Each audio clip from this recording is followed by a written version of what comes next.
स्वागत है आप सबका संस्कृति आईएएस के एनसीईआरटी कोर्स में। और हम प्राचीन भारत के अंतर्गत कल गुप्त काल कवर किए थे।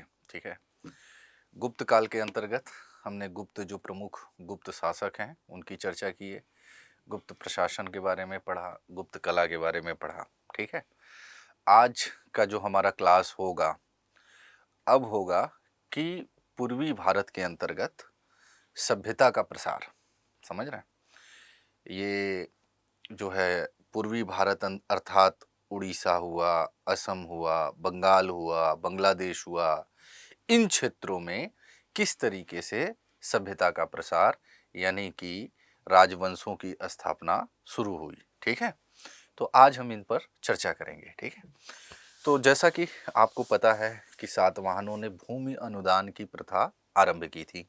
ठीक है, और भूमि अनुदान के साथ ही एक बड़ा क्षेत्र कृषि क्षेत्र के रूप में तब्दील होने लगा।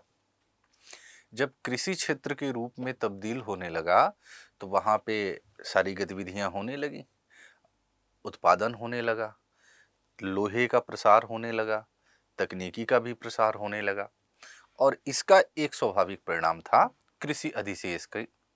और जब कृषि अधिशेष का हुआ तो उस अधिशेष को वसूलने के लिए अब जैसे गुप्तों ने सामंतवादी व्यवस्था शुरू की थी तो अब सामंतों की शक्ति बढ़ने लगी।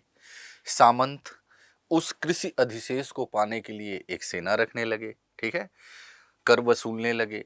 और जैसे ही केंद्र में जो मुख्य सत्ता है वो कमजोर हुई वैसे उन्होंने अपनी स्वतंत्रता भी घोषित करना शुरू किया। तो ये विकेंद्रीकरण की स्थिति को हमने प्रीवियस क्लास के अंतर्गत डिस्कस किया था। ठीक है, अब इसी अनुदान का परिणाम है, भूमि अनुदान का परिणाम है, अधिक से अधिक क्षेत्रों को आबाद करने का परिणाम है कि पूर्वी भारत के अंतर्गत भी सभ्यता का प्रसार हो रहा है। तो सबसे पहले तो आज हम ये जानेंगे कि सभ्यता के निर्धारक तत्व क्या है। जैसे कि हमने पढ़ा सिंधु घाटी सभ्यता, तो वो कौन से तत्व हैं जिनके आधार पर हम किसी कालखंड को उसके मतलब कहते हैं कि सभ्य ये सिंधु घाटी सभ्यता है, तो उसके क्या क्या तत्व होने चाहिए। ठीक है, क्योंकि जातियां जनजाति तो पहले से भी विद्यमान है लेकिन हम उन्हें सभ्यता का नाम नहीं दे पा रहे हैं। ठीक है, अचानक से तो उड़ीसा, बंगाल, बांग्लादेश में सभ्यता का प्रसार तो हुआ नहीं, पहले से भी तो जनजातियां थी, लेकिन उन्हें हम न तो राज्य का दर्जा दे रहे हैं न तो सब किसी वो, तो उसके कुछ निर्धारक तत्व होते हैं, उस पर चर्चा करेंगे। तत्पश्चात उड़ीसा और पूर्वी एवं दक्षिणी मध्य प्रदेश के अंतर्गत जो कुछ नवीन राज्य हैं उनके बारे में चर्चा करेंगे जो आपकी एनसीईआरटी में दिया हुआ है। तो शुरू करते हैं आज की क्लास। तो हेडिंग डालिए पूर्वी भारत में सभ्यता का प्रसार और उसमें हेडिंग सब हेडिंग डालिए सभ्यता के निर्धारक तत्व। ठीक है, तो शुरू करते हैं आज की क्लास।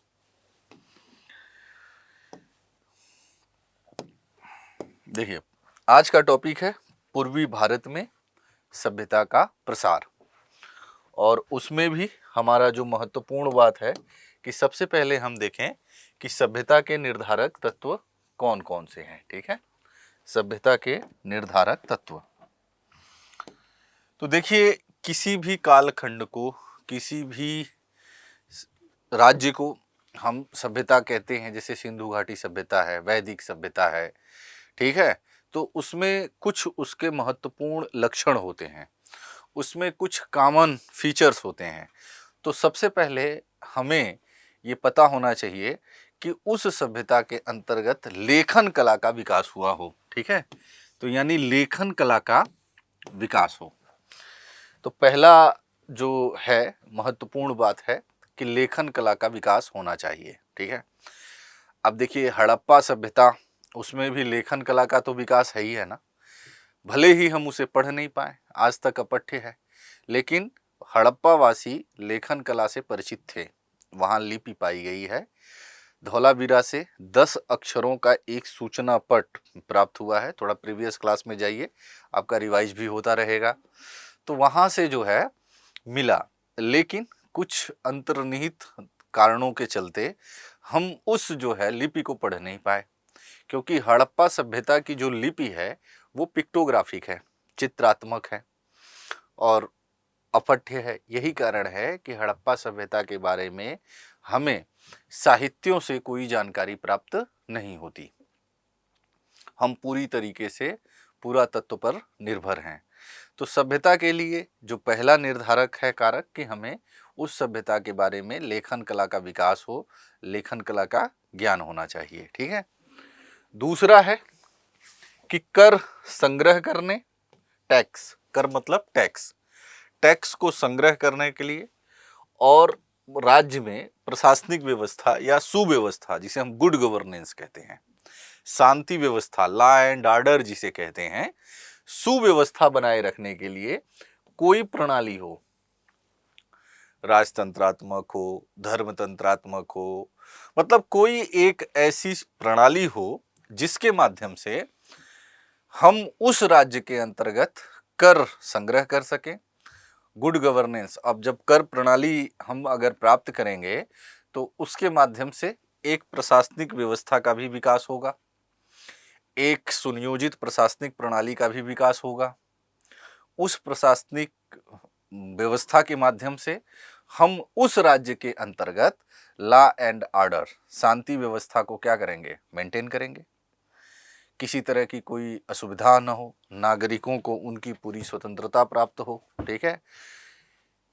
वो आराम से अपना कार्य कर सकें, अपने अपने जिस भी कार्य में वो संलग्न हैं उनको बाधा ना आए, बाह्य आक्रमण से हम उन्हें सुरक्षा प्रदान कर सकें। ठीक है।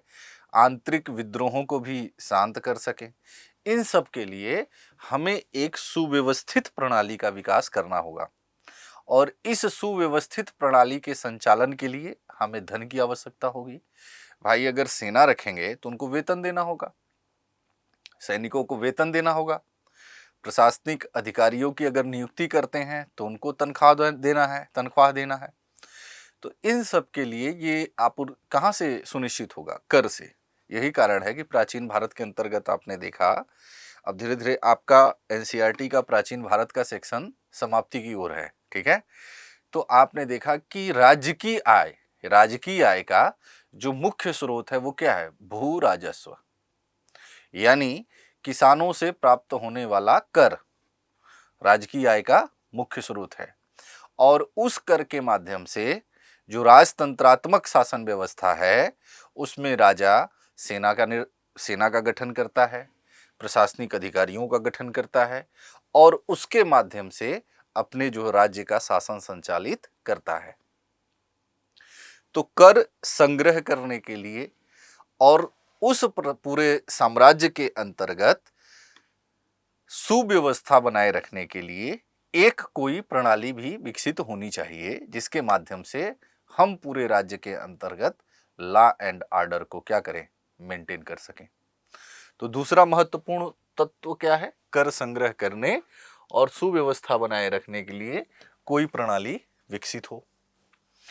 तीसरा है, जो तीसरा तत्व है कि धार्मिक, प्रशासनिक और उत्पादनात्मक मतलब कि उत्पादन कार्यों से जुड़ा हुआ, इन कार्यों के संपादन के लिए सामाजिक वर्ग और विशेषज्ञ उपलब्ध हों। ठीक है।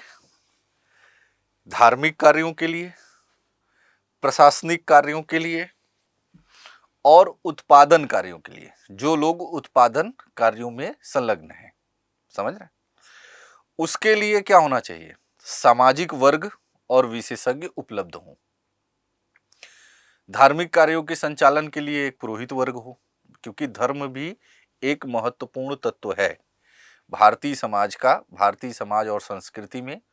धर्म एक महत्वपूर्ण तत्व है और उस धर्म के व्याख्याता के रूप में उस धार्मिक कार्यों के संपादन के लिए एक ऐसा सामाजिक वर्ग हो जो कि उन कार्यों का विधि पूर्वक संपादन कर सके।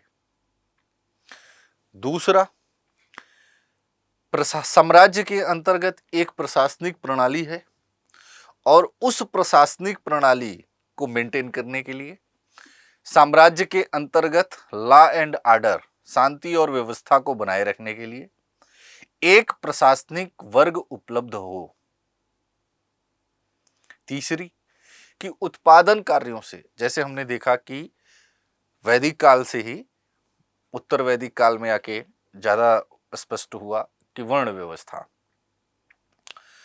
व्यवस्था के अंतर्गत हमने देखा कि 4 वर्ण मौजूद हैं भारतीय समाज के अंतर्गत: ब्राह्मण, क्षत्रिय, वैश्य और शूद्र। ब्राह्मण का क्या काम है?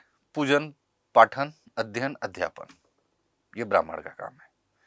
तो ये धार्मिक कार्यों के लिए नियुक्त क्या है? व्यक्ति है, जो कि धर्म से संबंधित जितने भी क्रियाकलाप हैं धर्म की व्याख्या कर रहा है और उसका अनुष्ठान भी कर रहा है, विधि विधान कर रहा है। पुरोहित वर्ग है तो ब्राह्मण है। दूसरा क्षत्रिय। अब क्षत्रिय राजा है, वो अपने राज्य के अंतर्गत जो नागरिक हैं उनकी सुरक्षा कर रहा है, साथ ही बाह्य आक्रमण से अपने राज्य की सुरक्षा कर रहा है और शक्तिशाली होने के उपरांत अन्य क्षेत्रों को अपने राज्यों में मिला भी रहा है। यानी अपने साम्राज्य का क्या कर रहा है? अपने राज्य का विस्तार भी कर रहा है। तो सुरक्षा कर रहा है, विस्तार कर रहा है, तो वो प्रशासनिक प्रमुख है, राजा है। और इन सब के लिए वो एक प्रशासनिक प्रणाली का गठन किया हुआ है।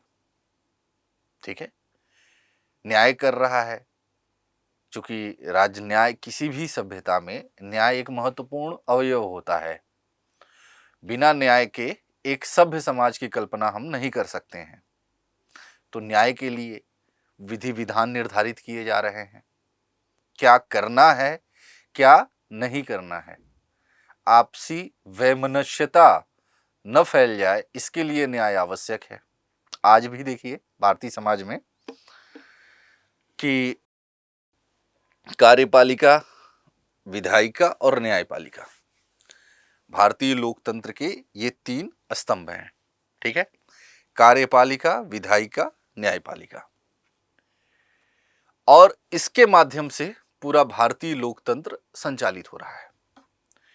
किसी व्यक्ति को लगता है कि उसके अधिकारों का हनन हो रहा है या उसके साथ कुछ ज्यादती हो रही है या कोई किसी तरह का कोई संकट महसूस कर रहा है, तो वो न्यायपालिका की शरण में जाता है कि हमें इससे सुरक्षा चाहिए। जब कार्यपालिका और विधायिका वहाँ पे उसको जो है समर्थ नहीं होते हैं, तो फिर वो न्यायपालिका की शरण में जाता है और फिर न्याय के माध्यम से ये सुनिश्चित किया जाता है कि अमुक व्यक्ति या अमुक संस्था को इस तरह की सुरक्षा प्रदान की जाए। इस तरह की बातें, यही न्याय।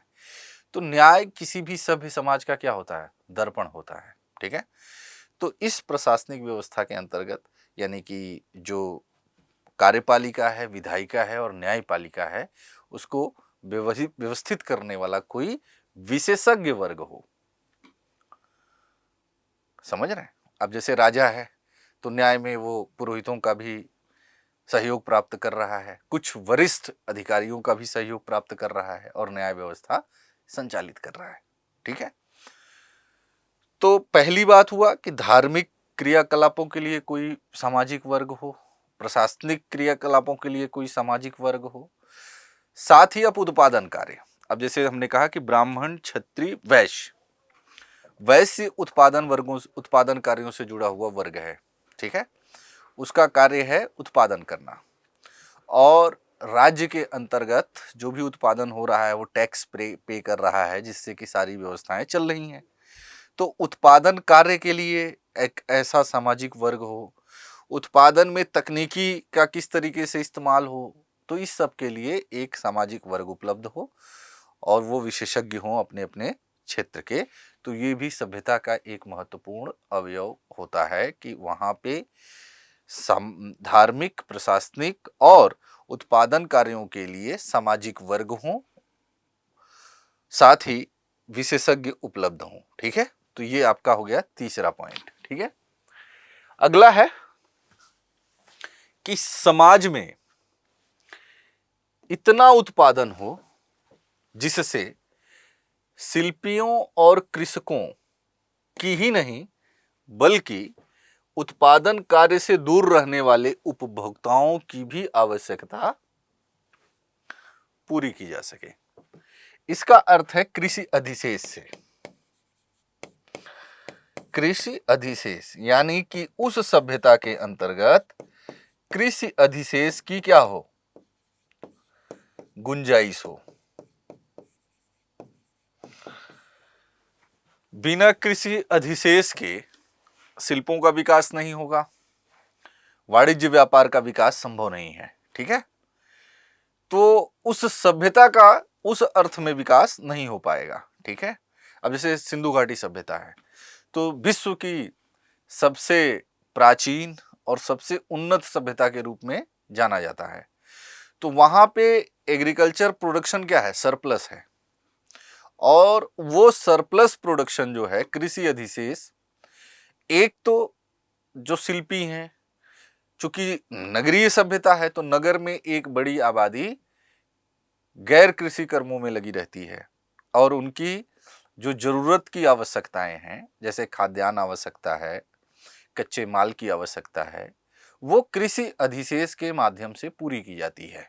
ठीक है, तो इतना उत्पादन अधिशेष की गुंजाइश हो जिससे कि गैर उत्पादन कार्यों से जुड़े लोगों की भी आवश्यकता पूरी हो जाए, कहने का आशय। ठीक है, यानी एग्रीकल्चर डेवलप हो, और जितना अधिक एग्रीकल्चर डेवलप होगा उतना आप देखेंगे कि उस सभ्यता का विस्तार होगा, उस सभ्यता का विकास होगा। जैसे सिंधु घाटी सभ्यता के अंतर्गत आप देख रहे थे कि विदेशी व्यापार हो रहा है, बाद में द्वितीय नगरीय क्रांति होती है, वहां पर भी आपने देखा कि एग्रीकल्चर, लोहे का जब प्रयोग कृषि में होने लगा तो कृषि अधिशेष की बड़ी संभावना बढ़ी, और जब कृषि अधिशेष की संभावना बढ़ी तो आपने मौर्योत्तर काल के अंतर्गत देखा कि 75 प्रकार के शिल्पों का विकास हो रहा है। समझ रहे हैं, 75 प्रकार के व्यवसाय प्रचलित हो रहे हैं। तो अलग अलग प्रकार के जो है, अब इससे क्या हुआ कि भारत का वाणिज्य व्यापार विकसित होगा, नगरों का विकास होगा, संपन्नता आएगा, आर्थिक स्थिति मजबूत होगी, मतलब कुल मिला के लोगों का जीवन अच्छा होगा। तो ये जो है 4 महत्वपूर्ण लक्षण हैं, 4 महत्वपूर्ण सिग्निफिकेंस हैं जो कि किसी सभ्यता के लिए आवश्यक माने जाते हैं। ठीक है, हो सकता है किसी में एक कम हो, किसी में एक अधिक हो, लेकिन ये 4 तत्व महत्वपूर्ण हैं। तो पहला क्या है कि उस सभ्यता के अंतर्गत लेखन कला का विकास हो।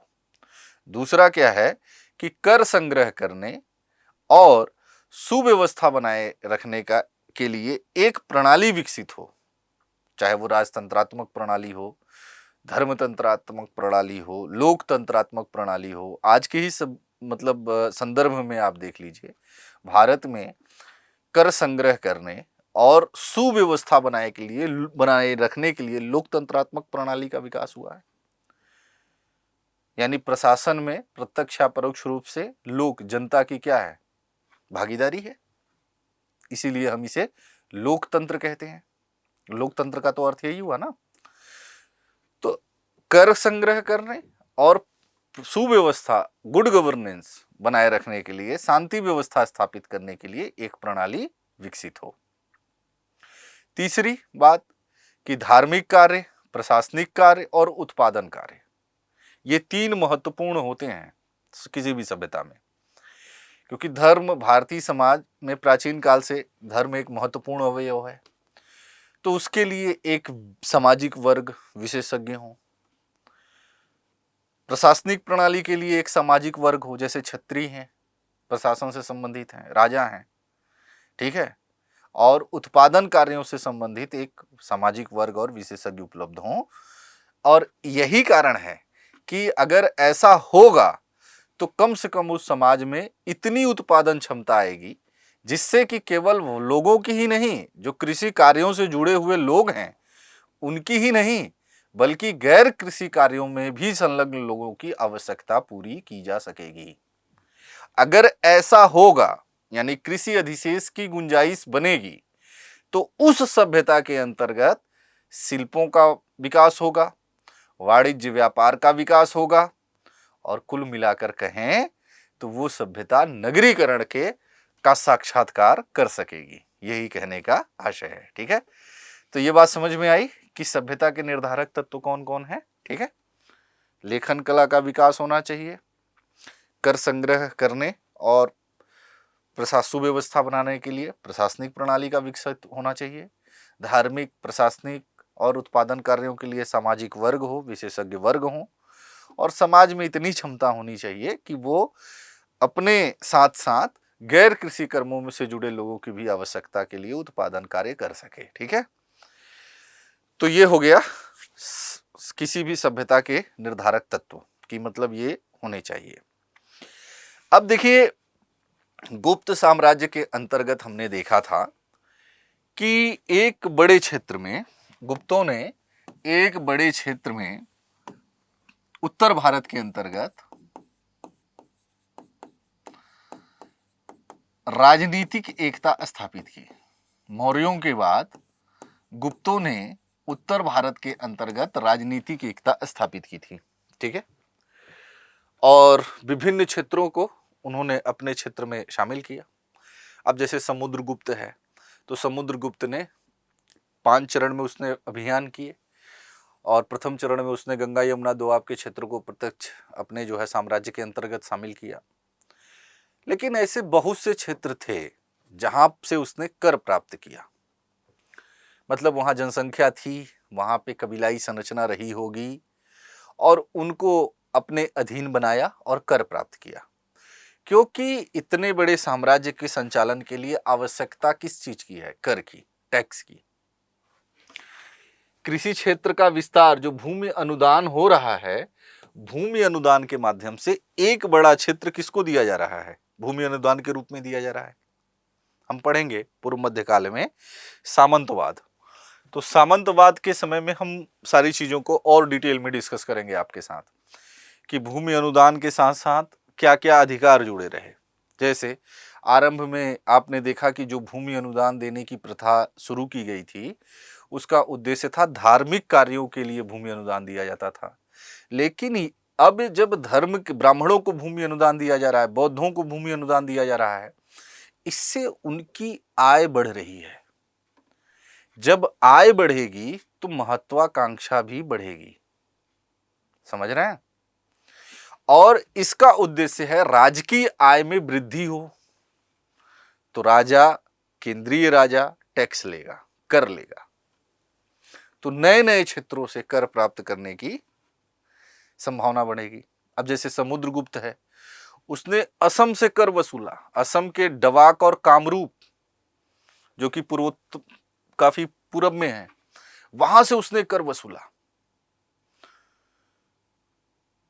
भले उनको अपने प्रत्यक्ष साम्राज्य के अंतर्गत न शामिल किया हो, लेकिन वहां से कर प्राप्त किया, अर्थात उन क्षेत्र के लोगों ने, राजाओं ने उसकी अधीनता स्वीकार की। अब जब इन राजाओं से उन राजाओं का कर वसूल रहा है, तो एक संपर्क भी तो स्थापित हो रहा है ना, तो उन क्षेत्रों में भी राजतंत्रात्मक व्यवस्था के तत्व पहुंच रहे हैं। आई बात समझ में? तो आगे चल के देखेंगे कि वहां पर भी राजतंत्रात्मक शासन प्रणाली स्थापित होगी, एक राजा होगा। तो ये जो समन्वय है, चाहे कर वसूल करने के क्रम में हो, व्यापार के क्रम में हो, एक क्षेत्र का दूसरे क्षेत्र से जो सांस्कृतिक मिलन है, उससे जो है भी बहुत सारी चीजें प्रभावित हो रही हैं। ठीक है, आई बात समझ में? तो अब शुरू करें कि उड़ीसा और अन्य क्षेत्रों में जो राजवंश हैं उनके बारे में थोड़ी चर्चा कर लें। अब देखिए, उड़ीसा और पूर्वी एवं दक्षिणी मध्य प्रदेश के अंतर्गत जो महत्वपूर्ण वंश हैं, दरअसल हमने देखा था कि कलिंग के बारे में हमने पढ़ा। कलिंग उड़ीसा में है, ठीक है, और नंद वंश में सबसे पहले महापद्मनंद ने कलिंग का अभियान किया था। याद है कुछ कुछ? नहीं? हाँ, थोड़ा रिवाइज करेंगे पीछे। तो महापद्मनंद है, नंद वंश का संस्थापक है, उसने कलिंग में अभियान किया था, उड़ीसा में पड़ता है। कलिंग अभियान के पश्चात उसने मतलब कलिंग पर अपना अधिकार स्थापित किया, वहाँ नहरों का विकास किया था, जिनकी मूर्ति उठा लाया था, ये सारी बातें हो चुकी हैं। ठीक है। फिर कलिंग का एक शासक है खारवेल, और वो जो है मगध तक आया था।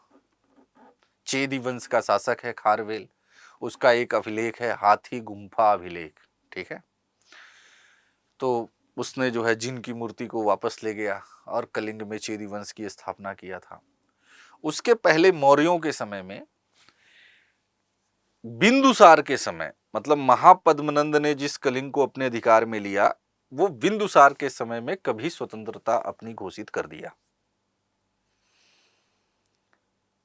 इस चीज से नाराज होकर अशोक ने कलिंग पर अभियान किया था। एक ही जीवन में उसने अपने अभियान किया था, कलिंग अभियान, उड़ीसा में पड़ता है। और फिर कलिंग की विजय की, जिसमें कि भारी संख्या में जन धन की क्षति हुई, और फिर उसने अपना भेरी घोष की जगह धम्म घोष अपनी नीति घोषित की। यहां तक क्लियर है। बाद में मरुत्तर में देखेंगे तो चेदी वंश की स्थापना होती है, खारवेल है वो कलिंग में एक शक्तिशाली शासक बनता है। ठीक है। बाद में गुप्त और उसके बाद में कलिंग में जो है एक महत्वपूर्ण जो राजवंश था वो था माठर वंश। ठीक है। ठीक है। ये एक महत्वपूर्ण वंश था उड़ीसा में, उड़ीसा में। उड़ीसा के बारे में, एक कलिंग राजवंश के बारे में केवल आप अभी तक जान रहे थे कि कलिंग है और वहां पे इस तरह की घटनाक्रम हुई। ठीक है। अब एक महत्वपूर्ण वंश है वहां पे, माठर वंश, उड़ीसा में। समझ रहे हैं। और इस वंश को पितृभक्त वंश कहते हैं। जैसे हर्यक वंश को पितृहंता वंश के रूप में जानते हैं। ठीक है। तो माठर वंश क्या है? पितृभक्त वंश। हर्यक वंश के जितने शासक हुए, बिंबिसार, अजातशत्रु, उदयन, सब ने अपने अपने पिता की हत्या करके शासन पर वो स्थापित हुए, बैठे। तो इसी का उल्टा है पितृभक्त वंश, अपने पिता के प्रति बहुत ही समर्पण का भाव रहा होगा। तो माठर वंश को पितृभक्त वंश के नाम से भी हम जानते हैं। माठर वंश का जो क्षेत्र है वो महानदी और कृष्णा के बीच इनका राज्य फैला था। ये नदी है, महानदी और कृष्णा नदी के बीच तक इनका जो है माठर वंश का जो साम्राज्य था वो उसका विस्तार था। ठीक है। माठरों ने महेंद्र पर्वत के क्षेत्र में महेंद्र भोग नाम का एक नया जिला बनाया। ठीक है। अपने साम्राज्य का विस्तार कर रहे थे और इन्होंने महेंद्र पर्वत क्षेत्र के में महेंद्र भोग नामक एक नया जिला भी बनाया था। ठीक है। माठरों ने एक प्रकार का न्यास, यानी न्यास जिसे हम ट्रस्ट कहते हैं। ठीक है। तो एक प्रकार का न्यास ट्रस्ट स्थापित किया जो अग्रहार कहलाते थे। अग्रहार मतलब भूमि अनुदान, यानी भूमि से जुड़ा हुआ क्षेत्र है अग्रहार। तो उन्होंने उसे ट्रस्ट बना दिया, ट्रस्ट स्थापित कर दिया। ट्रस्ट का जो कॉन्सेप्ट है कि अब वो क्षेत्र किसी विशेष उद्देश्य के लिए जो है कार्य करेगा। तो अब उस अग्रहार से जो आमदनी होगी, जो भूमि अनुदान के माध्यम से वो ट्रस्ट स्थापित किया गया, उससे जो आमदनी होगी, यानी अग्रहारों का उद्देश्य क्या होगा, तो वो पठन पाठन पर खर्च किया जाएगा, धार्मिक अनुष्ठानों में लगे ब्राह्मणों का भरण पोषण के लिए उसका प्रयोग किया जाएगा। आई बात समझ में? यानी माठरों ने एक न्यास स्थापित किया, भूमि अनुदान के माध्यम से जो अग्रहार है उसको ट्रस्ट के रूप में उन्होंने स्थापित किया। और उसका उद्देश्य था कि पठन पाठन, चूंकि पठन पाठन से जुड़े हुए व्यक्ति कौन है? ब्राह्मण है, जो लोगों को शिक्षा दे रहे हैं, पठन पाठन कार्य से जुड़े हैं। और धार्मिक अनुष्ठान में जो ब्राह्मण हैं उनका भरण पोषण वहां से किया जा सके, उस अग्रहार भूमि से किया जा सके, उससे जो आमदनी होगी वो उन ब्राह्मणों के भरण पोषण पर खर्च की जाएगी। क्लियर? आगे चलें। माठरों ने वर्ष को 12 चंद्रमासों में विभाजित करने की परंपरा चलाई, यानी पूरे साल को 12 चंद्रमासों में उन्होंने विभाजित किया। इसका इम्पैक्ट क्या हुआ? इसका इम्पैक्ट हुआ कि इसमें मौसम की स्थिति को ठीक से जानना संभव हुआ, और फिर इसका परिणाम क्या हुआ कि कृषि कार्य के लिए यह बहुत ही उपयोगी सिद्ध हुआ। ठीक है, यानी माठरों ने वर्ष को जो है 12 चंद्र मासों में विभाजित किया, और उसका एक स्वाभाविक परिणाम यह हुआ कि उससे पूरे वर्ष के मौसम के बारे में ठीक रूप से जानना संभव हुआ, जो कि कृषि कार्यों में उपयोगी हुआ। अब जब कृषि कार्यों में नई नई चीजों की जानकारी हमें हो रही है, इधर लोहे का प्रयोग हो रहा है, मौसम के बारे में जानकारी हो रही है, तो इन सबका एक स्वाभाविक परिणाम होगा कि उत्पादन में वृद्धि होगी। उत्पादन में वृद्धि होगी तो राज्य की आय बढ़ेगी। सीधी सी बात, राज्य की आय बढ़ेगी तो राज्य शक्तिशाली होगा। समझ रहे हैं? तो ये सारी बातें हैं। तो ये पहला एक महत्वपूर्ण उड़ीसा का राजवंश है माठर वंश। इसे पितृभक्त वंश के नाम से भी जानते हैं। महानदी और कृष्णा के बीच में इसका साम्राज्य फैला हुआ था। इन्होंने अग्रहारों के माध्यम से एक ट्रस्ट स्थापित किया, जिसका उद्देश्य था पठन पाठन और धार्मिक अनुष्ठानों में जो ब्राह्मण संलग्न हैं उनका भरण पोषण करना। मतलब उससे जो आय प्राप्त होगी वो उन ब्राह्मणों को दिया जाएगा जो पठन पाठन और धार्मिक अनुष्ठानों में संलग्न हैं। ठीक है, माठरों ने वर्ष को 12 चंद्रमासों में विभाजित किया, और जिससे क्या हुआ कि मौसम के बारे में 12 महीने, चूंकि भारत में कुल पहले 3-3 महीने के, जैसे अभी है ना 4-4 महीने के 3 ऋतुएं हैं। ठीक है, तो इस तरीके से मौसम के बारे में जानकारी संभव हुई, और जिससे कि कृषि कार्यों के लिए वो बहुत उपयोगी सिद्ध हुआ। किस मौसम में कौन सी फसल बोई जाए, रबी की फसल है, खरीफ की फसल है, जायद की फसल है, ऐसा पढ़ते हैं ना आप लोग। तो मौसम के बारे में जब तक जानकारी नहीं, कृषि कार्य तो भारतीय कृषि तो मानसून पे टिका हुआ है, मौसम से ही चलता है, तो मौसमों के बारे में जानना संभव हुआ, जो कि कृषि कार्यों में बहुत उपयोगी हुआ। तो ये क्लियर है। अब देखिए, ये माठर वंश जो है ना, वो बहुत ही महत्वपूर्ण वंश है उड़ीसा का। इसके अलावा भी कुछ अन्य वंश हैं जो कि उतने महत्वपूर्ण नहीं हैं जितने माठर हैं, लेकिन उनका भी अपना एक महत्व है। चूंकि आप एनसीईआरटी पढ़ रहे हैं और एनसीईआरटी में चर्चा है, तो हमें जानना तो चाहिए ही। कभी भी परीक्षा में, प्रतियोगी परीक्षा में पूछे जा सकते हैं, क्योंकि एनसीईआरटी में उनका उल्लेख है। ठीक है, तो मान लीजिए अगर आप यूपीएससी की तैयारी में हैं तो यूपीएससी में पूछ लिया जाए, हाँ, स्टेट में भी पूछा जा सकता है, अन्य प्रतियोगी परीक्षा में भी पूछा जा सकता है कि अमुक वंश का संबंध किस क्षेत्र से है, तो आप घबरा जाएंगे कि सर ये तो हम जानते ही नहीं। तो एनसीईआरटी चूंकि बेस होता है, और इसीलिए एनसीईआरटी आपको पढ़ाया जाता है कि एनसीईआरटी में जितनी चीजें हैं उसके बारे में एक सामान्य समझ आपकी विकसित हो जाए। फिर आप जिस कंपटीशन की तैयारी करेंगे, उस कंपटीशन के जब कोर्स को कर लेंगे, एडवांस कोर्स को कर लेंगे, तो आपकी तैयारी कंक्रीट हो जाएगी। समझ रहे हैं?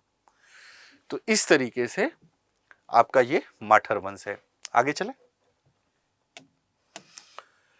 अन्य वंश है तो वशिष्ठ है, नल और मान, ये भी उड़ीसा के कुछ महत्वपूर्ण वंश हैं। ये माठरों के पड़ोसी और समकालीन थे। ठीक है, माठरों के पड़ोसी हैं वशिष्ठ, नल और मान। ये माठर वंश के पड़ोसी और उनके समकालीन वंश हैं। ठीक है, तो वशिष्ठ वंश का राजा दक्षिण कलिंग में आंध्र की सीमाओं पर था। यानी वशिष्ठ वंश का जो राज्य है वो दक्षिण कलिंग में आंध्र की सीमाओं पर था। ठीक है, ये बस ध्यान रखना है। नल वंश का जो राज्य है वो महाकांतार के वन्य प्रदेशों में था। चूंकि जनजाति भी हैं तो जनजाति क्षेत्रों में भी इनका विस्तार है। मान वंश ये राज्य महानदी के पार उत्तर के समुद्र तटवर्ती क्षेत्र में था। ठीक है, तो वशिष्ठ, नल और मान ये भी उड़ीसा के कुछ महत्वपूर्ण राजवंश हैं। जैसे वशिष्ठ वंश दक्षिण कलिंग में आंध्र की सीमा पर स्थित है। नल वंश महाकांतार के वन क्षेत्रों में नल वंश था। मान वंश महानदी के पार उत्तर के समुद्र तटवर्ती क्षेत्रों में मान वंश का शासन था। ये सब माठरों के समकालीन है। ठीक है, प्रत्येक राज्य की अपनी अपनी कर संग्रह प्रणाली है। मतलब चाहे माठर हैं, वशिष्ठ हैं, नल हैं, मान हैं, इन सब की प्रत्येक जो भी उड़ीसा के अंतर्गत हैं उनकी अपनी अपनी कर संग्रह प्रणाली है।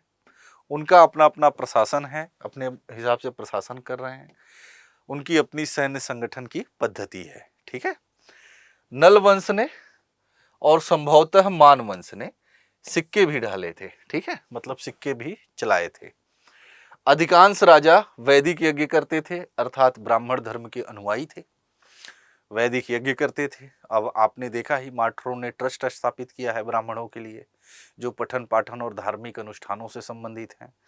तो अधिकांश ने वैदिक यज्ञ किया, जिसका उद्देश्य न केवल पुण्य अर्जित करना था बल्कि अपनी शक्ति, प्रतिष्ठा और वैधता को भी स्थापित करना था। समझ गए? यानी ये राजवंश जो कि अपने को ब्राह्मण धर्म के अनुयायी बता रहे हैं, इन्होंने वैदिक यज्ञ भी किए। और वैदिक यज्ञ करने का उद्देश्य जो था वो केवल धार्मिक पुण्य अर्जित करना ही नहीं था, बल्कि अपने राज्य की वैधता को भी बनाए रखना था, प्रतिष्ठा को भी स्थापित करना था। राजसूय अश्वमेध यज्ञ कर रहे हैं, वैदिक यज्ञ का मतलब यही हुआ ना। अब अश्वमेध यज्ञ कर रहे हैं तो उससे उनकी राज की सीमा, उनकी शक्ति का वो द्योतक है। राजसूय योग कर रहे हैं, राजसूय यज्ञ राजा की शक्ति को दर्शा रहा है। तो इसके माध्यम से शक्ति, प्रतिष्ठा और वैधता स्थापित करना इस वैदिक यज्ञ का क्या था? उद्देश्य था। तो ये क्लियर हो गया। ठीक है, यानी उड़ीसा के जितने अपने अपने राज्य हैं, चाहे माठर हो, नल हो, वशिष्ठ हो, मान हो, उन सब की अपनी कर संग्रह प्रणाली थी, अपनी प्रशासनिक व्यवस्था थी, उन्होंने अपने सैन्य संगठन किया था। नल और मान वंश ने, संभवतः मान वंश ने सिक्के भी चलाए थे और ये वैदिक यज्ञ यानी कि वैदिक यज्ञों का भी संपादन किए, जिसका उद्देश्य था कि अपने राज्य की वैधता के साथ ही साथ शक्ति और प्रतिष्ठा को भी स्थापित करना। क्योंकि अश्वमेध यज्ञ, अब आप जान ही रहे हैं, कम से कम इतना तो जान ही रहे, घोड़ा छोड़ दिया जा रहा है, पकड़ के दिखाओ। अगर घोड़ा पकड़ लिया गया तो अब क्या होगा? युद्ध होगा। तो इस तरीके से इन्होंने अपने अपने राज्य की शक्ति, प्रतिष्ठा और वैधता को प्राप्त करने का प्रयत्न किया, प्रयास किया। तो ये हो गए आपके उड़ीसा के अंतर्गत जो कुछ प्रमुख राजवंश थे। ठीक है, अगला जो महत्वपूर्ण है क्षेत्र वो है बंगाल। तो बंगाल के बारे में थोड़ा देख लें।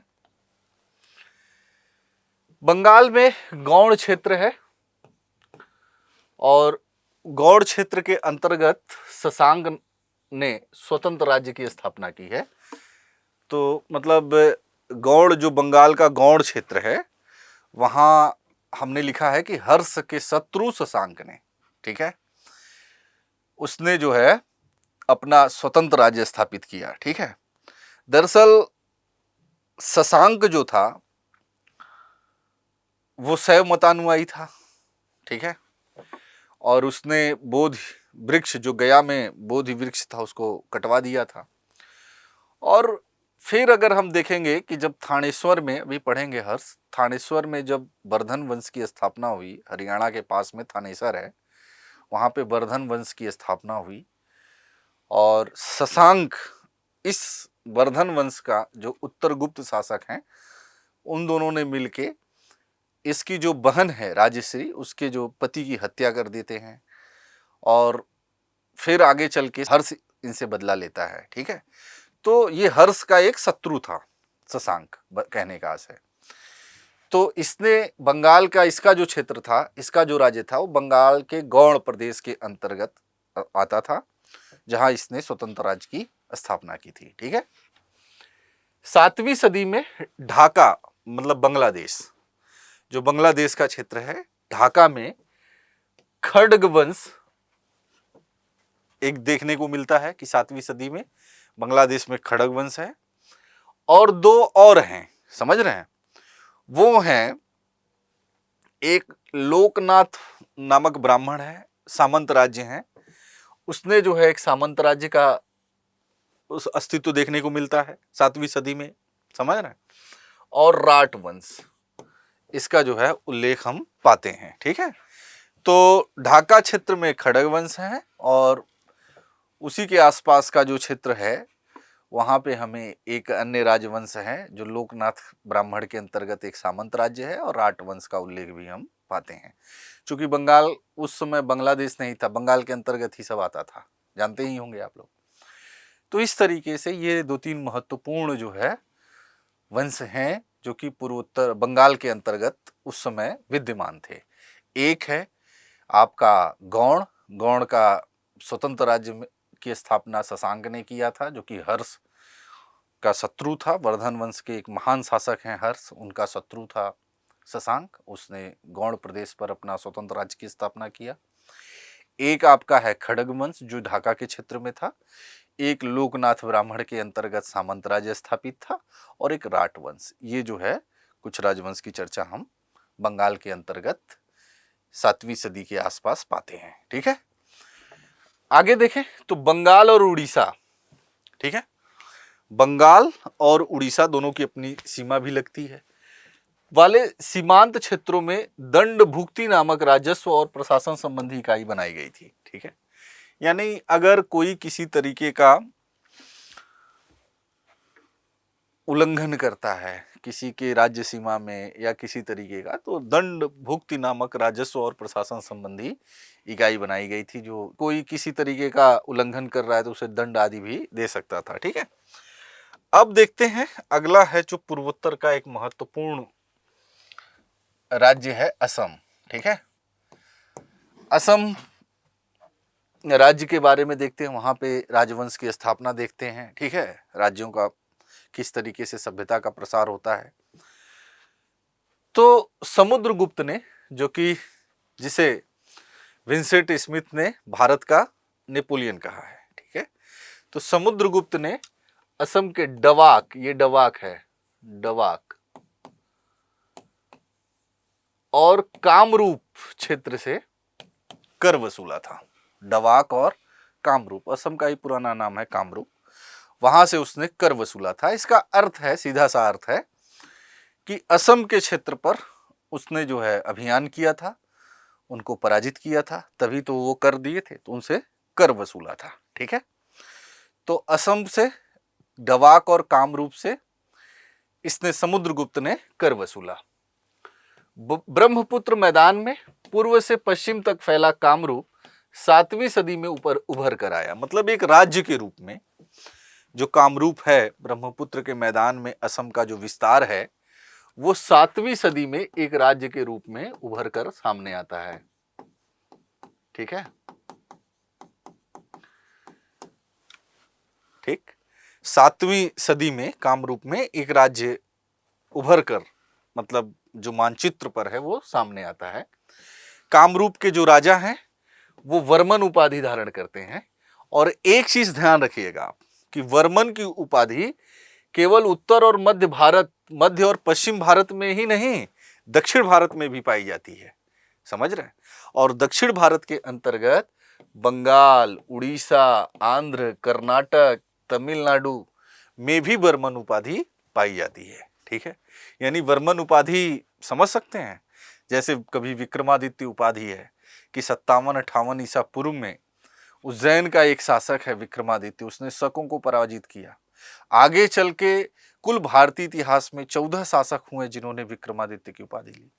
तो वर्मन उपाधि केवल उत्तर, मध्य और पश्चिम भारत में ही नहीं बल्कि दक्षिण भारत के अंतर्गत भी देखी जाती है, जिसमें बंगाल, उड़ीसा, आंध्र, कर्नाटक, तमिलनाडु शामिल हैं। 7वीं सदी में ब्रह्मपुत्र मैदान के बड़े भाग और उसके आगे कुछ क्षेत्रों पर भास्कर वर्मन का अधिकार था, ठीक है।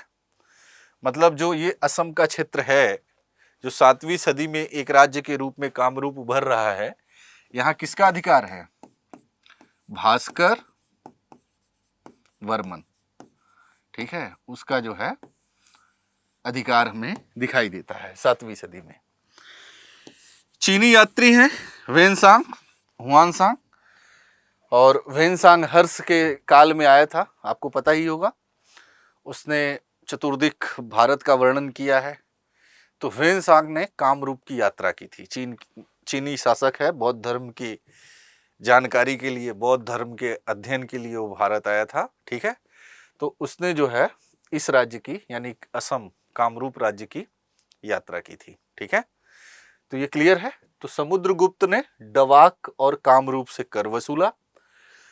7वीं सदी में ये जो ब्रह्मपुत्र का मैदान है वो जो है एक राज्य के रूप में उभर कर सामने आता है। कामरूप के जो राजा हैं वो वर्मन उपाधि धारण करते हैं, और यह उपाधि केवल उत्तर, मध्य और पश्चिम भारत के शासकों द्वारा ही नहीं धारण किया गया, बल्कि दक्षिण भारत के अंतर्गत भी हम देख सकते हैं। पूर्वी और दक्षिण भारत, जैसे उड़ीसा, बंगाल पूर्वी भारत के अंतर्गत, आंध्र, कर्नाटक, तमिलनाडु दक्षिण भारत के अंतर्गत भी शासकों ने वर्मन उपाधि धारण किया। 7वीं सदी में जो ब्रह्मपुत्र का मैदान है उसके एक बड़े भाग और उसके आगे के कुछ क्षेत्रों पर एक महत्वपूर्ण शासक हैं भास्कर वर्मन, उनका अधिकार था। और चीनी यात्री वेनसांग हैं जो कि हर्ष के समय में आए थे। बौद्ध धर्म के बारे में अध्ययन करने के लिए वो चीन से भारत आए थे, और वेनसांग ने कामरूप की यात्रा की है, ठीक है। तो ये ध्यान रखना है, इस राज्य की यानी असम राज्य की यात्रा की है। तो इस तरीके से असम में भी आप देख सकते हैं कि किस तरीके से साम्राज्य का, सभ्यता का विस्तार हुआ। आगे चलें। देखिए, अब देखिए रचनात्मक काल। तो 4वीं से 7वीं सदी का जो काल है, ठीक है, उसे हम भारतीय इतिहास के अंतर्गत एक रचनात्मक काल के रूप में कह सकते हैं। बहुत सारे क्षेत्र आ रहे हैं जिनका, बहुत सारे क्षेत्रों का जो है में सभ्यता का प्रसार हो रहा है, समझ रहे हैं। जनजातीय क्षेत्र कृषक आबादी के रूप में, कृषक के रूप में ढल रहे हैं, तब्दील हो रहे हैं। एक नया सामाजिक, आर्थिक, राजनीतिक, सांस्कृतिक क्षेत्र उद्भव, उसका विकास देखने को मिल रहा है 4वीं से 7वीं सदी के मध्य का जो टाइम पीरियड है, ठीक है। तो इसीलिए 4वीं से और 7वीं सदी के काल को हम रचनात्मक काल कह सकते हैं, समझ रहे हैं। मतलब कुछ अच्छा हो रहा है, और क्या।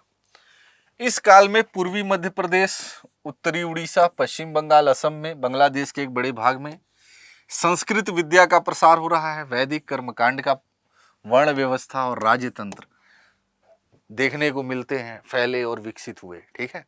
यानी जो उत्तर भारत की जो संस्कृति है, उत्तर भारत के जो तत्व हैं, वो जो है पूर्वी मध्य प्रदेश, उड़ीसा, पश्चिम बंगाल, असम के अंतर्गत फैले, समझ रहे हैं। उनका विस्तार हुआ। एक नए क्षेत्र का जो है, एक जो जनजातीय क्षेत्र थी उसमें जो उत्तर भारतीय सभ्यता के तत्व हैं उनका विस्तार हो रहा है। मतलब एक समन्वित संस्कृति कह सकते हैं, क्योंकि वो स्थानीय तत्व भी बने रहे और नवीन तत्वों को भी उन्होंने धारण किया। संस्कृत विद्या का प्रसार हुआ। बहुत सारे अभिलेख मिले हैं, बहुत सारे ऐसे लेख मिले हैं, ठीक है। वैदिक कर्मकांडों का, जैसे माठर हैं, नल हैं, इन लोगों ने वैदिक कर्मकांड किए, वैदिक यज्ञ किए, अश्वमेध, राजसूय जैसे यज्ञ कर रहे हैं, ठीक है। तो वैदिक कर्मकांडों का विस्तार हुआ। वर्ण व्यवस्था गई। ब्राह्मण, अब जैसे जो अग्रहार हैं, ब्राह्मणों के लिए जो है ट्रस्ट बनाए जा रहे हैं, तो वर्ण व्यवस्था का विस्तार हो रहा है।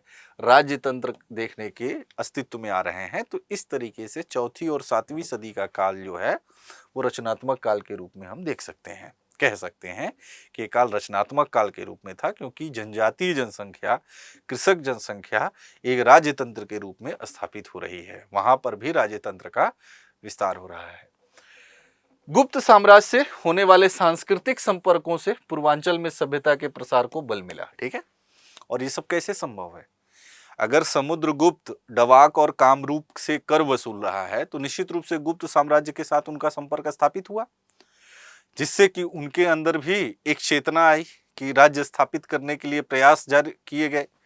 तो गुप्त साम्राज्य से होने वाले ये सांस्कृतिक संपर्कों से इन क्षेत्रों में सभ्यता का प्रसार हुआ और फिर वहां पर भी राज्य व्यवस्था स्थापित हुई। राज्य व्यवस्था के साथ ही साथ शैव और वैष्णव संप्रदाय के रूप में ब्राह्मण धर्म भी वहां गया और उसकी प्रगति हुई। तो इस अर्थ में अगर हम देखें तो 4वीं से 7वीं सदी को हम रचनात्मक काल के रूप में देखते हैं, रचनात्मक काल के रूप में हम पाते हैं। ठीक है, तो यहां तक क्लियर हो गया। अब देखते हैं गुप्तोत्तर काल, और मतलब गुप्तों का तो पतन हो गया। पूर्वी भारत के अंतर्गत हमने कुछ देख लिया कि सभ्यता का प्रसार कैसे हुआ, कौन कौन से राजवंश आए, कौन कौन से महत्वपूर्ण थे, कुछ उनके बारे में सामान्य जानकारी हमें मिल गई। अब हम देखेंगे गुप्तोत्तर काल का एक महत्वपूर्ण शासक है हर्ष। दरअसल हमने देखा कि गुप्त काल के पतन के पश्चात अलग अलग क्षेत्रों में बहुत सारे राजवंश स्थापित हो रहे हैं। इसी क्रम में हरियाणा में, जो कि दिल्ली के पास है, थानेसर वर्धन वंश, हरियाणा के थानेसर में वर्धन वंश की स्थापना हो रही है और उसी वर्धन वंश का एक महत्वपूर्ण शासक है हर्ष। हर्ष का जो टाइम पीरियड है इतिहास में वो है 606 से 647 ईस्वी, 606 to 647 एडी। ठीक है, ये हर्ष का शासन का टाइम पीरियड है। तो वर्धन वंश का शासक है हर्ष, और वर्धन वंश की स्थापना हरियाणा के थानेसर में हुई थी। ठीक है, वर्धन वंश। ठीक है, तो हर्षवर्धन कौन है? वर्धन वंश का शासक है। और वर्धन वंश की स्थापना कहां हुई थी? हरियाणा के थानेसर में। हर्षवर्धन ने अपनी प्रभुता अन्य सामंतों पर कायम की और फिर कन्नौज को अपनी राजधानी बनाया। समझ रहे हैं? हर्ष ने कन्नौज को अपनी राजधानी बनाया। चूंकि गुप्तोत्तर काल में आप देखेंगे कि बहुत सारी छोटी छोटी राजनीतिक इकाइयां अस्तित्व में हैं जिन्हें हम सामंत के नाम से जानते हैं। ठीक है, और हर्षवर्धन ने इन सामंतों को पराजित किया और पराजित करने के पश्चात अपनी प्रभुसत्ता स्थापित की और धीरे धीरे वो हरियाणा से किधर बढ़ा? कन्नौज की तरफ। अब यहां एक प्रश्न उठता है, क्योंकि अब कन्नौज जो होगा वो राजनीतिक शक्ति का केंद्र होगा। मगध आपने देखा कि हर्यक वंश, मौर्य वंश, गुप्त वंश, इन सब की राजनीतिक शक्ति का केंद्र क्या था? मगध का क्षेत्र था। लेकिन अब वो मगध का क्षेत्र जो पाटलिपुत्र जिसकी राजधानी हुआ करती थी, अब वो स्थानांतरित होकर उसकी जगह कौन ले रहा है? कन्नौज। हमने जब शुरू में मगध का उत्कर्ष पढ़ा था तो हमने कहा कि जो मगध था वो उसको जो है प्राकृतिक सुरक्षा प्राप्त है, स्थल है, जल है, सामरिक महत्व है, स्थल से भी जुड़ा हुआ है, नदियों से भी जुड़ा हुआ है, जल मार्ग का भी विकास है, व्यापारियों का आवागमन है, खूब वैभव उन्नत है। फाहियान उसकी खूब प्रशंसा करता है, भूरी भूरी प्रशंसा करता है। चंद्रगुप्त द्वितीय के दरबार में आने वाला चीनी यात्री फाहियान कहता है ना, मगध एक धनवान नगर है और वहां बौद्ध धर्म के उत्थान के लिए लोग भारी धन देते हैं।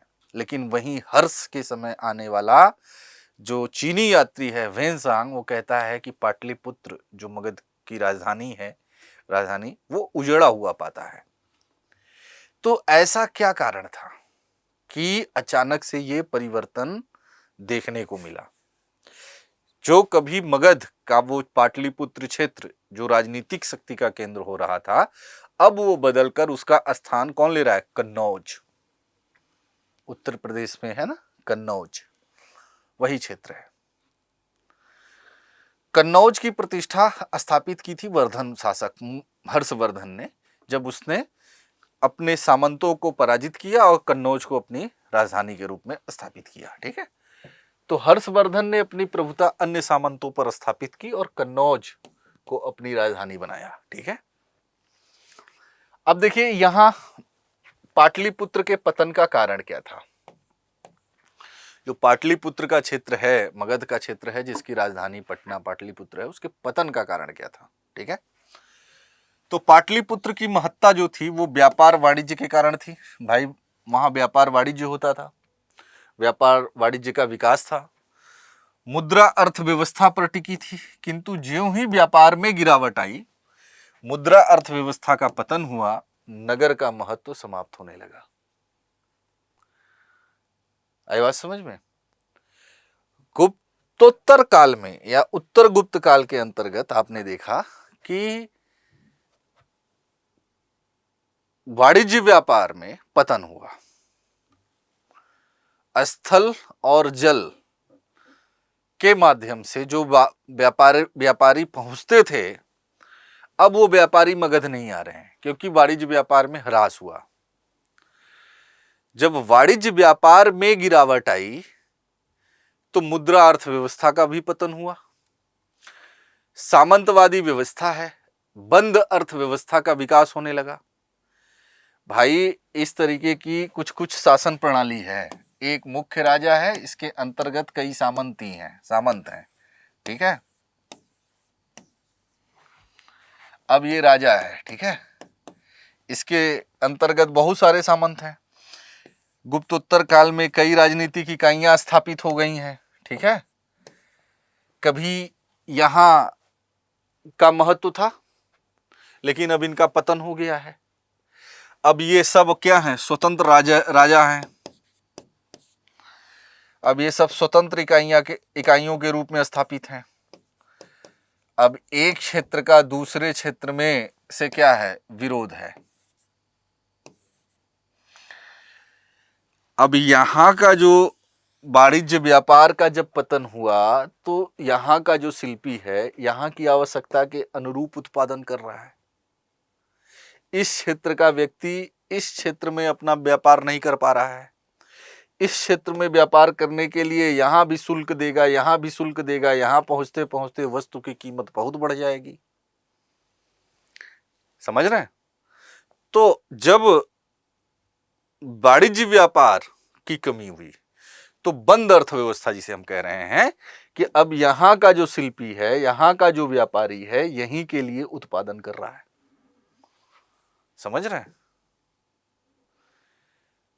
तो बंद अर्थव्यवस्था का विकास हो रहा है। तो मुद्रा अर्थव्यवस्था का क्या होगा? पतन होगा। और यही कारण है कि आप गुप्त काल के अंतिम अवस्था में देखते हैं कि सोने की मुद्रा में भारी मिलावट की गई। समझ रहे हैं? यानी सोने की जो मुद्रा थी उसमें भारी मिलावट की जाने लगी। समझ रहे हैं? तो इस तरीके से मुद्रा अर्थव्यवस्था का पतन हो रहा है। तो जब मुद्रा अर्थव्यवस्था का पतन होगा, वाणिज्य व्यापार का पतन होगा, तो उसका एक स्वाभाविक परिणाम है कि नगरों का क्या होगा? पतन हो जाएगा। और जो पाटलिपुत्र जो कभी धनवान हुआ करता था, उसका भी क्या हो गया? पतन हो गया। आई बात समझ में? मतलब पाटलिपुत्र की समृद्धि किस पर टिकी थी? वाणिज्य व्यापारिक गतिविधियों पर टिकी थी। जब वाणिज्य व्यापार प्रभावित हो गया तो नगर का पतन हो गया। अब अलग अलग क्षेत्रों में कौन है? सामंत हैं। अब किसका महत्व बढ़ेगा? क्षेत्र का। समझ रहे हैं? जो क्षेत्र उपजाऊ होगा, क्योंकि बंद अर्थव्यवस्था का विकास हो रहा है, जो क्षेत्र भरण पोषण करने में सक्षम होगा, उस क्षेत्र का उत्कर्ष होगा। और इसी संदर्भ में कन्नौज का उत्कर्ष हुआ। ठीक है, तो कन्नौज का उत्कर्ष। पाटलिपुत्र के पतन के बाद वास्तविक शक्ति स्कंदवारों कथित फौजी पड़ावों में चली गई। स्कंदवार मतलब कि जो फौजी पड़ाव थे, फौजी सेना जो थी, वहां चली गई शक्ति। यानी पाटलिपुत्र के पतन के बाद जो शक्ति थी, जो राज्य था, राज्यों का भी तो पतन हुआ। सामंत स्थापित होने लगे। तो सैनिक शक्ति, वास्तविक शक्ति स्कंदवारों अर्थात फौजी पड़ावों के पास चली गई। ठीक है। इसका परिणाम हुआ कि बड़े भूभाग पर प्रभुत्व रखने वाले सैनिक महत्व के स्थान प्रमुख हो गए। मतलब जिनका एक बड़े क्षेत्र पर प्रभुत्व स्थापित हो, ऐसे सैनिक पड़ाव जिनका एक बड़े भू क्षेत्र पर क्या हो, अधिकार हो। अब कन्नौज की स्थिति देखिए, तो कन्नौज दोआब में स्थित है, हाई फर्टाइल लैंड है, ठीक है। पूर्व और पश्चिम क्षेत्रों पर नियंत्रण रखने के लिए जल और स्थल दोनों से सैनिक आ जा सकते हैं, यानी जल मार्ग की भी उपलब्धता है, स्थल मार्ग भी उपलब्ध है। पूर्व और पश्चिम पर नियंत्रण रखने के लिए वहां पे जल मार्ग भी मौजूद है, स्थल मार्ग भी है। एक सामरिक महत्व है किसका, कन्नौज का। समझ रहे हैं। तो कन्नौज का क्या हुआ, महत्व बढ़ा। कन्नौज दोआब में स्थित है, हाई फर्टाइल लैंड है। पूर्व और पश्चिम क्षेत्रों पर नियंत्रण के लिए जल मार्ग भी उपलब्ध है, स्थल मार्ग भी उपलब्ध है, ठीक है। सैनिक आ जा सकते हैं, सैनिक क्षेत्रों का महत्व बढ़ रहा है, इसलिए कन्नौज का महत्व बढ़ा। कन्नौज ऊंची जगह पर था, मतलब ऊंचाई पर स्थित है। तो इससे क्या हुआ, चूंकि मैदानी इलाकों में राज्य आप इसलिए नहीं देख पाएंगे, मैदानी इलाकों में राजधानी इसलिए नहीं देखे जा पाते हैं क्योंकि वहां किलेबंदी करना संभव नहीं है। लेकिन कन्नौज ऊंची जगह पर स्थित था, तो वहां पे किलेबंदी करना भी क्या हुआ, आसान हुआ। हर्ष के समय कन्नौज का राजनीतिक शक्ति के केंद्र के रूप में उभरना उत्तर भारत में सामंत युग के आगमन का सूचक था। समझ रहे हैं। तो ये बात समझ में आई, समझ में आई कि नहीं आई, एक बार फिर से समझ लीजिए। हर्षवर्धन, हर्ष इसका जो टाइम पीरियड है 606 से 647 ईस्वी है। वर्धन वंश का एक शासक है हर्ष, ठीक है। वर्धन जो वंश है वो हरियाणा के थानेसर में इसकी स्थापना की गई थी। हर्ष ने अपने समय के बहुत सारे सामंतों को पराजित किया, उन पर अपना प्रभुत्व स्थापित किया। तत्पश्चात अब वो कन्नौज को अपनी राजधानी बना रहा है। अब यहां एक प्रश्न उठता है कि कभी उत्तर भारत के राजनीतिक शक्ति का केंद्र पाटलिपुत्र का स्थान अब कौन ले रहा है, कन्नौज। तो ऐसी क्या घटना घटी जिसने पाटलिपुत्र के महत्व को कम करके कन्नौज के महत्व को बढ़ा दिया। क्योंकि कन्नौज को लेकर अभी आगे इतिहास में देखेंगे त्रिपक्षीय संघर्ष, पाल प्रतिहार, राष्ट्रकूट, कन्नौज को लेकर लड़ेंगे।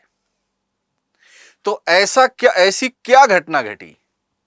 तो हमने देखा कि पाटलिपुत्र को अगर हम देखें एक राजधानी के रूप में, तो एक प्राकृतिक सुरक्षा प्राप्त है, सामरिक महत्व है। लेकिन पाटलिपुत्र की जो संपन्नता थी वो वाणिज्य व्यापार, व्यापारिक गतिविधियों, मुद्रा अर्थव्यवस्था के चलन की वजह से थी। और गुप्तोत्तर काल में सामंती शक्तियां महत्वपूर्ण हो गई, सैनिक शक्तियों का महत्व बढ़ा। जिस सामंत की शक्ति अधिक थी वो ज्यादा ताकतवर था।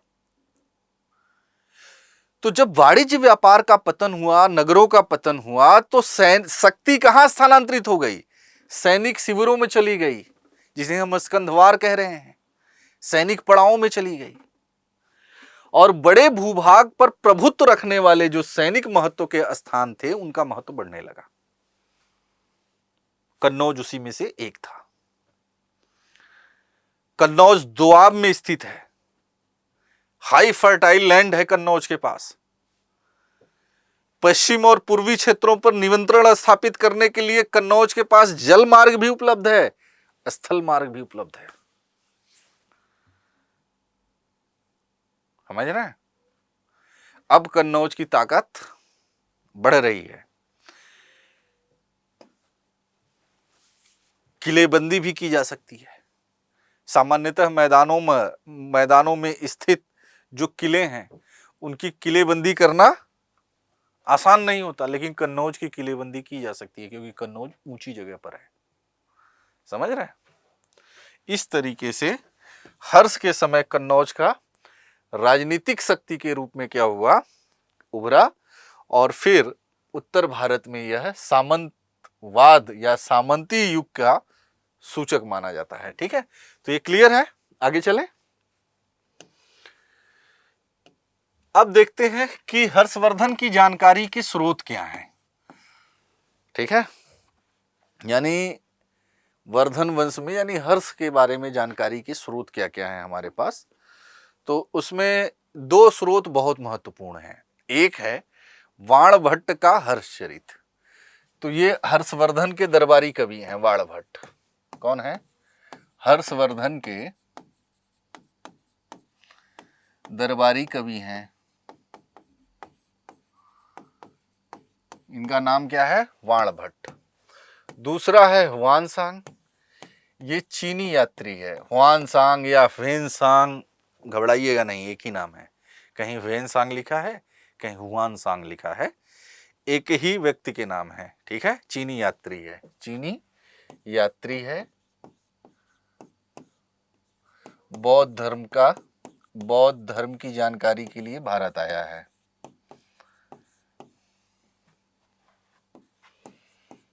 जानकारी या शिक्षा के लिए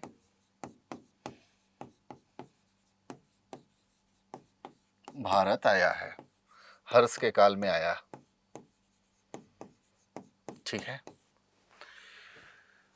तो जानकारी के स्रोत में क्या क्या है? वाणभट्ट का हर्षचरित और वेनसांग का विवरण। अब देखिए वाणभट्ट दरबारी कवि हैं वेनसांग के, और इन्होंने जो लिखा वो लिखा हर्षचरित। अब जो हर्षचरित है, ठीक है, चूंकि ये दरबारी कवि हैं हर्षवर्धन के, तो हर्षचरित में इन्होंने जो कुछ भी लिखा तो वो राजा को खुश करने के लिए लिखा। तो ये प्रशस्ति परक लेख है, यानी इन्होंने प्रशस्ति परक रचना की है।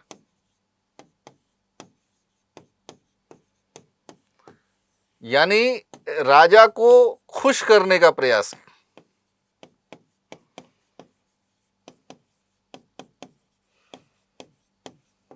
ठीक है, यही कारण है कि कहा जाता है कि हर्ष महान था, लेकिन वाणभट्ट ने उसे महानतम बना दिया। समझ रहे हैं? वाणभट्ट ने लिखा हर्षचरित, और चूंकि वाणभट्ट कौन है? दरबारी कवि है। किसका? हर्षवर्धन का। तो वो हर्षचरित में अपने राजा के प्रशंसा में ही तो लिखेगा ना, तो वो प्रशस्ति परक लिखा है, गुणगान किया है अपने राजा का, खूब भूरी भूरी प्रशंसा किया है। इसी संदर्भ में कहा जाता है कि हर्ष महान था, लेकिन वाणभट्ट ने उसे महानतम बना दिया। समझ रहे हैं? तो इसका अर्थ हुआ कि इनके द्वारा लिखी गई बातों को सावधानी पूर्वक ग्रहण करने की आवश्यकता है। सावधानी पूर्वक ग्रहण करने की आवश्यकता है। आई बात समझ में? अर्थात अन्य स्रोतों से भी पुष्ट कर लेना चाहिए, अन्य स्रोतों से भी पुष्ट कर लेना चाहिए। क्लियर हुआ?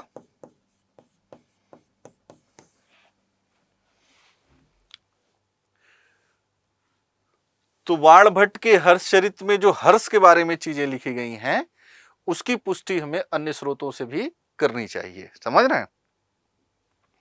दूसरा है हुआनसांग का विवरण। हुआनसांग, या इसे ही हम कह रहे हैं वेनसांग। ठीक है, अब ये हर्ष के समय आया था। ठीक है, तो इसके समय में इसने जो है जो अपना विवरण लिखा है, इसका विवरण सीयूकी, ठीक है, नामक पुस्तक में इसने अपना विवरण लिखा है। और काफ़ी हद तक ये हर्ष के बारे में जानकारी का एक महत्वपूर्ण स्रोत उपलब्ध कराता है। ठीक है, तो हर्षवर्धन के बारे में जानकारी के जो दो महत्वपूर्ण साहित्यिक स्रोत हैं, उसमें एक है वाणभट्ट का हर्षचरित और दूसरा है वेनसांग या हुआनसांग का सीयूकी। चूंकि ये हर्ष के दरबार में आया था तो इसने समकालीन जो है काफी विवरण लिखा है। ठीक है, आगे चले।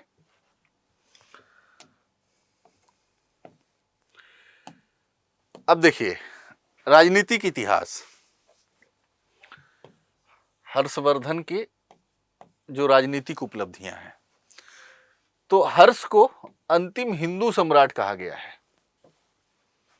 समझ रहे हैं, हर्षवर्धन को अंतिम हिंदू सम्राट कहा गया है, लेकिन वह कट्टर हिंदू शासक नहीं था। समझ रहे हैं, हिंदू था लेकिन कट्टर हिंदू शासक नहीं था।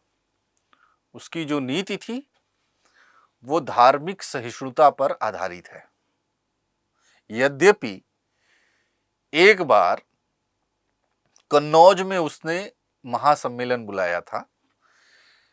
मतलब कहा जाता है ना कि हर्ष कन्नौज और प्रयाग में धर्म सम्मेलन बुलाता था और उसमें अपना सब कुछ दान देता था। ठीक है, तो एक बार उसने कन्नौज में महासम्मेलन बुलाया था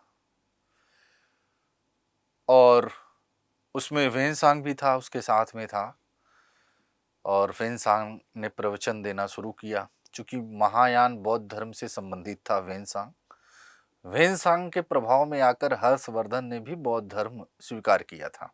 ठीक है, तो वेनसांग ने अपना प्रवचन अपने धर्म के बारे में बोलना शुरू किया, उनको मौका दिया गया और उस सम्मेलन में लगभग 20 देशों के राजा आए थे। वाणभट्ट था, वेनसांग था, हजारों प्रतिनिधि आए थे और अलग अलग धर्म, अलग अलग संप्रदाय के लोग आए हुए थे। वेनसांग 5 दिन तक बोलता रहा और उसने कहा कि आप मेरे विचारों का खंडन करके दिखाएं। ठीक है, तो अब ये अन्य धर्मों को चुनौती लगी।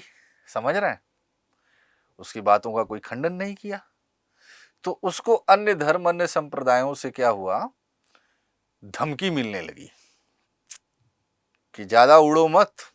है, कुछ ने उसे जान से मारने की भी धमकी दी। तो हर्ष ने कहा कि अगर ऐसा कुछ हुआ तो ठीक बात नहीं होगी, अगर किसी ने भी वेनसांग को छुआ तो ये ठीक बात नहीं होगी। उसी समय उसने एक बुद्ध की प्रतिमा बनवाई थी और किसी कारण से वहां एक आग लग गई। ठीक है, और फिर उसमें उसने कुछ ब्राह्मणों को कठोर दंड दिया था। तो ऐसा माना जाता है कि उसकी जो धार्मिक नीति है वो असहिष्णुता की है, लेकिन ऐसी बात नहीं है, वो एक घटना थी। हर्षवर्धन स्वयं आरंभ में शैव धर्म का उपासक था, लेकिन बाद में वेनसांग के प्रभाव में आके वो बौद्ध धर्म का उपासक बन जाता है। इसी तरीके से प्रयाग में वो धर्म सम्मेलन बुलाया जिसमें बहुत सारे मंत्री, अमात्य, बहुत सारे अधिकारी आए। अपने वस्त्र को छोड़कर उसने सब कुछ दान दे दिया। ठीक है, तो इस तरीके से वह एक महान अंतिम हिंदू शासक था, लेकिन कट्टर हिंदू शासक नहीं था। ठीक है, तो क्लियर है पॉइंट। आगे चले। राजस्थान, पंजाब, उत्तर प्रदेश और बिहार, ये जो क्षेत्र हैं वो हर्ष के प्रत्यक्ष नियंत्रण में थे। ठीक है, ये क्षेत्र हर्ष के जो है प्रत्यक्ष नियंत्रण वाले क्षेत्र थे। पूर्वी भारत में गौड़ के शैव शासक शशांक, जो हमने अभी देखा ना बंगाल में कि गौड़ क्षेत्र में शशांक ने स्वतंत्र राज्य की स्थापना की थी। ये हर्ष का शत्रु भी था क्योंकि इसने गुप्त शासक के साथ मिलकर हर्ष के बहनोई की हत्या की थी। बाद में उसके भाई की भी हत्या हुई, तो उसी का बदला इसने शशांक से लिया। तो गौड़ शासक कौन है? शशांक। ये बंगाल में है और इसने बोध गया में बोधि वृक्ष को भी काट डाला था। ठीक है, तो इससे मुकाबला करना पड़ा हर्ष को, और 619 ईस्वी में शशांक की मृत्यु के पश्चात ये जो शत्रुता थी इसकी वो समाप्त हुई।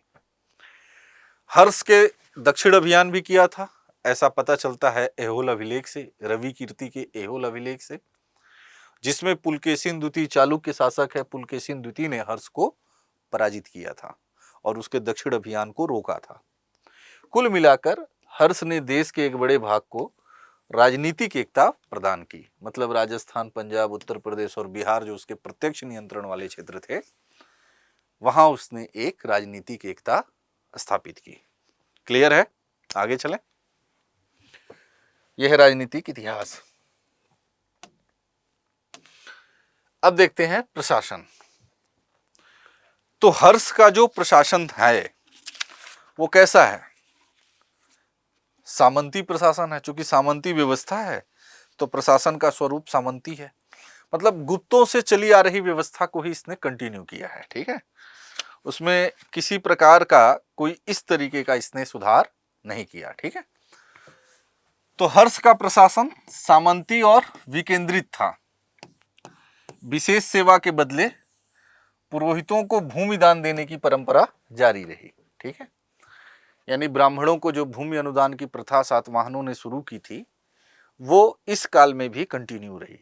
मतलब अब आप देखेंगे ना, पूरा लगातार गुप्तोत्तर काल में भूमि अनुदान, वेतन के बदले भी भूमि अनुदान दिया जाता था, विशेष सेवा के बदले भी भूमि अनुदान दिया जाने लगा। ठीक है, अधिकारियों को वेतन और पुरस्कार के रूप में भूमि देने की सामंती प्रथा हर्ष ने शुरू की। ठीक है, वेतन और पुरस्कार, ठीक है, के बदले भूमि अनुदान दिया जा रहा है। वेनसांग के अनुसार जो राजकीय आय थी वो 4 भागों में बांटी जाती थी। नंबर 1, एक भाग राजा के खर्च के लिए रखी जाती थी। जो दूसरा भाग है राजकीय आय का वो विद्वानों के लिए सुरक्षित रखी जाती थी। तीसरा भाग पदाधिकारियों और अमलों के बीच में बांटा जाता था। पदाधिकारी और अमलों के बंदोबस्त के लिए खर्च किया जाता था। और चौथा धार्मिक कार्यों में खर्च किया जाता था। तो वेनसांग कहता है कि जो राजकीय आय है वो 4 भागों में बांटी जाती है। पहला, उसका एक भाग राजा के खर्च के लिए आवंटित है। दूसरा भाग है वो विद्वानों के लिए सुरक्षित रखा जा रहा है। तीसरा भाग पदाधिकारियों और अमलों के बीच में बांटा जा रहा है, अमलों की व्यवस्था में खर्च किया जा रहा है। चौथा भाग धार्मिक कार्यों के लिए खर्च किया जाता था। ठीक है, वेनसांग लिखता है कि अपराध के लिए कड़ी सजा का विधान था। ठीक है, मतलब जो कोई अपराध करता था उसके लिए मतलब दंड व्यवस्था कठोर थी, ऐसा कहने का मतलब। तो वेनसांग ने लिखा है कि अपराध के लिए कड़ी सजा का विधान था और डकैती ये राजद्रोह के समान था। समझ रहे हैं? और ऐसा उसने लिखा है कि डाकू का दाहिना हाथ काट दिया जाता था। डकैती अगर कोई करता था तो जो डकैत होता था, डाकू, उसका दाहिना हाथ काट दिया जाता था। ठीक है, हालांकि वेनसांग ने अपने विवरण में स्वयं 2 बार लूटे जाने का जिक्र किया है कि डाकुओं ने उसे 2 बार लूटा है। ठीक है, तो ये जो है प्रशासन से संबंधित कुछ महत्वपूर्ण बातें हैं। अब देखिए वेनसांग का विवरण। हमने कहा कि वेनसांग हर्ष के काल के जानकारी का एक महत्वपूर्ण स्रोत है, उसका जो विवरण है। तो वेनसांग 629 ईस्वी में चीन से चला और लंबे समय तक भारत में रहने के पश्चात 645 ईस्वी में चीन वापस लौट गया। ठीक है, 645 एडी। ठीक है, 629 में वो चीन से चला था भारत के लिए, 645 में वापस चीन के लिए वो लौट गया था। वह नालंदा महाविहार, जिसे बौद्ध विश्वविद्यालय के रूप में जाना जाता है, तो नालंदा महाविहार यानी बौद्ध विश्वविद्यालय में पढ़ने के लिए वो आया था। भारत से बौद्ध ग्रंथ ले जाने के लिए वो आया था, मतलब बौद्ध धर्म के बारे में वो जानकारी इकट्ठा करना चाहता था, बौद्ध धर्म के बारे में जानने के लिए वो आया था। वेनसांग का ही प्रभाव था कि हर्ष ने बौद्ध धर्म स्वीकार किया था, यानी बौद्ध धर्म का समर्थक हो गया था। ह्वेनसांग अपने हर्ष अपने जीवन के आरंभिक दिनों में शैव था, लेकिन ह्वेनसांग के प्रभाव में आकर वो बौद्ध धर्म का भी समर्थक हो गया। ह्वेनसांग के अनुसार पाटलिपुत्र और वैशाली ये नगर पतन की अवस्था में थे, पतनावस्था में है, जबकि कन्नौज और प्रयाग ये महत्वपूर्ण नगर बन चुके थे। हर्षवर्धन के काल तक आते आते प्रयाग और कन्नौज महत्वपूर्ण नगर के रूप में स्थापित हो रहे थे, जबकि कभी पाटलिपुत्र जो कि एक महत्वपूर्ण नगर हुआ करता था और वैशाली ये पतनावस्था में थे। ठीक है। ब्राह्मण और क्षत्रिय ये सादा जीवन बिताते थे, जबकि सामंत और पुरोहित जो होते थे वो विलासपूर्ण जीवन बिताते थे। ठीक है, विलासमय जीवन व्यतीत करते थे। सामंत और पुरोहित ये विलासपूर्ण जीवन बिताते थे, जबकि ब्राह्मण और क्षत्रिय सादा जीवन बिताते थे। ह्वेनसांग ने शूद्रों को कृषक कहा है। इसका मतलब है कि इस काल तक शूद्रों को कृषि कार्यों में भी लगाया जाता रहा होगा, तो शूद्रों को इसने कृषक कहा है। मेहतर, चांडाल आदि अछूतों की चर्चा की। वे गांव के बाहर बसते थे, लहसुन प्याज खाते थे। ठीक है, मेहतर और चांडाल गांव के बाहर बसते थे, लहसुन प्याज खाते थे। ऐसा माना जाता था कि ब्राह्मण लहसुन प्याज नहीं खाते हैं। अछूतों की चर्चा इस तरफ उसने ज़्यादा ध्यान दिया है। अछूत लोग नगर में प्रवेश करने से पहले जोर जोर से आवाज, मतलब डंडा पीटते हुए नगर में आते थे, ताकि लोग उनके स्पर्श से बचे रहें, क्योंकि माना जाता था कि उनके स्पर्श, उनकी छाया मात्र से जो लोग होते थे वो अपवित्र हो जाते थे। अछूतों, चांडालों, इनकी छाया मात्र से लोग अपवित्र हो जाते थे। तो इस चीज से लोग बचे रहें, तो वो जब नगर में प्रवेश करते थे तो डंडा पीटते हुए, आवाज करते हुए आते थे, ताकि लोग हट जाएं। कहा गया ना कि उनके चलने से सड़क अपवित्र हो जाती थी। ठीक है, एक उदाहरण मिलता है कि एक महिला वो अछूतों को देख के अपने घर वापस आके सुगंधित द्रव्य से अपने आंखों को धुलती है कि उसके आंख जो है वो अपवित्र हो गए उसको देखने भर से। ठीक है, तो इस तरह की बात मिलती है। ठीक है, अब देखिए नालंदा विश्वविद्यालय। तो हमने कहा कि ये है, अभी नालंदा विश्वविद्यालय काफी चर्चा में है। आप लोग देख ही रहे होंगे कि पुनरुद्धार हो रहा है, प्रधानमंत्री जी भी गए थे वहाँ पे।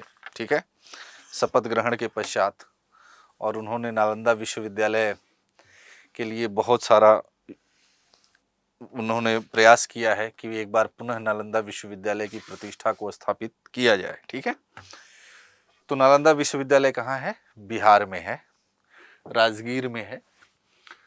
तो कभी बौद्ध धर्म का एक बहुत बड़ा केंद्र हुआ करता था नालंदा विश्वविद्यालय, और यहीं पढ़ने के लिए ह्वेनसांग आया था। तो बौद्ध धर्म का ये शिक्षा का केंद्र है। ठीक है, बौद्ध धर्म की शिक्षा का केंद्र था नालंदा विश्वविद्यालय। और चूंकि बौद्ध धर्म भी दो शाखाओं में विभाजित था, महायान और हीनयान, तो ये महायान संप्रदाय से संबंधित था। यहाँ महायान संप्रदाय की शिक्षा दी जाती थी। ह्वेनसांग ने बताया है कि जब वो नालंदा विश्वविद्यालय पढ़ने गया था तो वहाँ पे 10,000 जो है छात्र थे, बौद्ध भिक्षु थे, जो कि शिक्षा ग्रहण कर रहे थे। ये विवरण ह्वेनसांग ने बताया है। लेकिन 7वीं सदी में ही एक और चीनी यात्री भारत आता है, उसका नाम है इत्सिंग, और इत्सिंग ने यहाँ के छात्रों की संख्या 3,000 के आसपास बताई है, यानी 3,000 छात्र पढ़ते थे, ऐसा इत्सिंग का कहना है। ठीक है,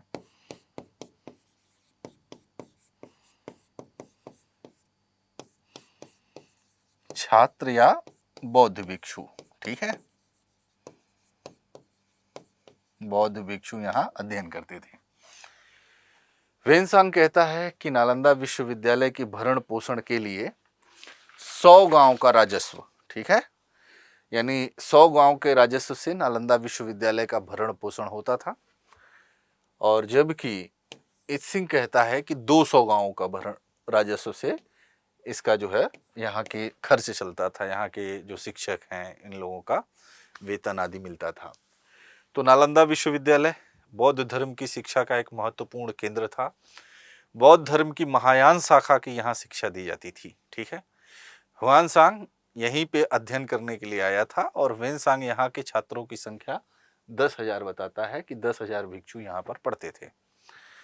7वीं सदी का ही एक चीनी यात्री है इत्सिंग, वो भी भारत आया था और उसने नालंदा विश्वविद्यालय में छात्रों की संख्या को 3,000 बताया है। ह्वेनसांग कहता है कि 100 गांवों के राजस्व से यहाँ का खर्च चलता था, यहाँ का भरण पोषण होता था, जबकि इत्सिंग बताता है कि नहीं, यहाँ पे 200 गांवों के राजस्व से इसका भरण पोषण होता था। ठीक है, तो नालंदा विश्वविद्यालय के बारे में ये बातें हैं। अब देखिए धार्मिक नीति, तो हमने कहा कि धार्मिक सहिष्णुता की नीति थी। ठीक है, एक आध उदाहरण है लेकिन वो उसके अलग संदर्भ में है। ठीक है, तो नीति धार्मिक सहिष्णुता पर आधारित थी। हर्ष अपने जीवन के आरंभिक दिनों में शैव था, लेकिन धीरे धीरे बौद्ध धर्म का संपोषक बन गया और ह्वेनसांग, ठीक है, के प्रभाव में आकर उसने बौद्ध धर्म ग्रहण किया। महायान के सिद्धांतों के प्रचार के लिए हर्ष ने कन्नौज में एक विशाल सम्मेलन आयोजित किया, जिसमें ह्वेनसांग, कामरूप का राजा भास्कर वर्मन, जो कि काफी प्रतापी शासक था, सहित 20 देशों के राजा और विभिन्न संप्रदायों के हजारों पुरोहित सम्मिलित हुए थे। ठीक है, इसमें ह्वेनसांग ने महायान शाखा पर अपनी बात शुरू की, 5 दिन तक बोलता रहा और उसने एक तरीके से चुनौती दी कि कोई उसके सिद्धांतों, उसके तर्कों का खंडन करके दिखाए। 5 दिनों तक कोई तर्क का खंडन नहीं कर पाया। फिर अन्य संप्रदाय के लोगों ने उसे धमकी दी, चुनौती थी। हर्ष ने कहा कि अगर ह्वेनसांग को कुछ भी हुआ तो हम उसे छोड़ेंगे नहीं। इसी बीच में वहाँ पे सम्मेलन में, चूंकि घास फूस के बने हुए घर बने हुए थे जिसमें लोग रह रहे थे, आग लग गई और उसमें ह्वेनसांग ने ब्राह्मणों को कठोर दंड दिया था। ऐसा लगा कि ब्राह्मणों ने शायद षड्यंत्र किया। इसी तरीके से उसने एक सम्मेलन जो है प्रयाग में बुलाया। कन्नौज के बाद प्रयाग में उसने महासम्मेलन बुलाया।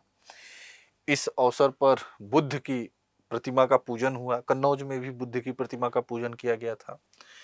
ह्वेनसांग ने वहां भी प्रवचन दिया। ह्वेनसांग कहता है कि हर्ष ने अपने शरीर के वस्त्र को छोड़कर बाकी सब कुछ प्रयाग में दान कर दिया। हर्ष ने एक जो है विद्वानों के संरक्षक के साथ साथ स्वयं विद्वान भी था और उसने 3 नाटक ग्रंथ लिखे हैं, प्रियदर्शिका, रत्नावली और नागानंद। नागानंद, प्रियदर्शिका और रत्नावली ये हर्ष ने लिखा है। मध्यकाल के कुछ विरोधी जो हैं वो कहते हैं कि ये हर्ष ने नहीं लिखा है बल्कि धावक नामक एक कवि ने लिखा है, जो कि पुरस्कार प्राप्त किया था हर्ष से और उसने लिखा है। तो कुछ लेखकों का कहना है कि धावक नामक कवि ने हर्ष से पुरस्कार लेकर इन नाटकों की रचना की, लेकिन ये हर्ष के ही नाटक हैं, प्रियदर्शिका, रत्नावली और नागानंद। तो ये आप ध्यान में रखिएगा। ठीक है, आगे अब चलें। तो इस तरीके से ये आपका हर्ष हो गया। अब दक्षिण के राज्य, मतलब दक्षिण भारत के अंतर्गत कौन कौन से राज्य थे, तो हमने पढ़ा था मौर्योत्तर काल के अंतर्गत कि उस समय सातवाहन, दक्षिण के राज्यों में सातवाहन है और चोल, चेर, पांड्य है। ठीक है, उन्हीं के ध्वंसावशेष पर अब देखेंगे कि वाकाटक है, इक्ष्वाकु है, चालुक्य, पल्लव, कदम्ब और गंग, ये जो है दक्षिण के कुछ महत्वपूर्ण राजवंश हैं। ठीक है, गुप्तोत्तर काल में। ठीक है, तो पहले वाकाटक वंश देख लें। तो वाकाटक वंश का जो साम्राज्य है वो उत्तर में महाराष्ट्र, उत्तरी महाराष्ट्र और विदर्भ में सातवाहनों के स्थान पर वाकाटक वंश की स्थापना हुई। जितने भी आप देख रहे हैं ना, ये लगभग सातवाहनों के ध्वंसावशेष पर स्थापित हुए राजवंश हैं। ठीक है, तो सातवाहन उत्तरी महाराष्ट्र और विदर्भ के क्षेत्र में वाकाटक स्थापित हो रहे हैं। वाकाटक अपने को ब्राह्मण कहते थे और ब्राह्मणों को भूमि अनुदान इन्होंने दिया, सब ने भूमि अनुदान दिया था। चंद्रगुप्त द्वितीय ने अपनी बेटी प्रभावती गुप्त का विवाह रुद्रसेन द्वितीय के साथ किया था। ठीक है, और वाकाटक शासक है रुद्रसेन द्वितीय, और इससे क्या हुआ कि अप्रत्यक्ष रूप से गुप्तों का जो प्रभाव था वो वाकाटक शासन राज्य पे स्थापित भी हो गया। ठीक है। और उसकी मदद से उन्होंने गुजरात और पश्चिमी भारत के हिस्से को विजित किया। समुद्र तक का उनका क्षेत्र समुद्र तट से लगने लगा, जिसका लाभ गुप्तों को मिला। ठीक है। वाकाटक राज्य ने ब्राह्मण धर्म के आदर्शों और सामाजिक संस्थाओं को दक्षिण की ओर बढ़ाने में सेतु का काम किया। चूंकि गुप्त कौन थे? ब्राह्मण धर्म के अनुयायी थे। तो इस विवाह के परिणाम स्वरूप वाकाटकों का ब्राह्मण धर्म उन्होंने भी स्वीकार किया और ब्राह्मण धर्म का प्रसार दक्षिण भारत में भी होने लगा। तो वाकाटक वंश एक महत्वपूर्ण दक्षिण के वंश था, जो कि सातवाहनों के ध्वंसावशेषों पर सातवाहन राज्य के पतन के पश्चात उत्तरी महाराष्ट्र और विदर्भ क्षेत्र में स्थापित हुआ था। उत्तर भारत के जो गुप्त शासक हैं चंद्रगुप्त द्वितीय ने वाकाटक नरेश रुद्रसेन द्वितीय से अपनी पुत्री प्रभावती गुप्ता का विवाह किया था और वाकाटकों के सहयोग से चंद्रगुप्त ने गुजरात और पश्चिमी भारत के क्षेत्रों पर जो है हिस्से को उसने जीता था। और इसके बाद आप समझ सकते हैं कि गुजरात जो गुप्त थे उनकी जो सीमा थी वो समुद्र से लगने लगी और वाणिज्य व्यापार में प्रगति हुई, जिसका लाभ गुप्तों को मिला। साथ ही ब्राह्मण धर्म का प्रसार भी दक्षिण भारत में हो सका। तो वाकाटक के धर्म के ब्राह्मण धर्म के प्रसार में एक सेतु का काम किया। ठीक है, आगे चले। दूसरा महत्वपूर्ण है चालुक्य, क्योंकि वाकाटकों के पश्चात यहां वाकाटक है,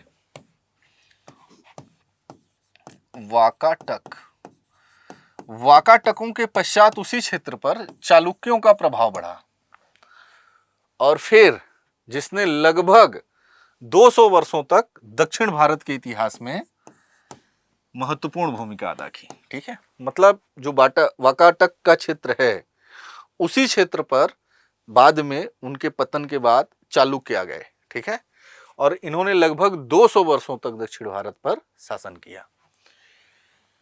चालुक्यों ने 6ठी सदी के आरंभ में पश्चिमी दक्कन में अपना राज्य स्थापित किया। ठीक है, इनकी जो राजधानी थी वो वातापी थी। वातापी इनकी राजधानी है।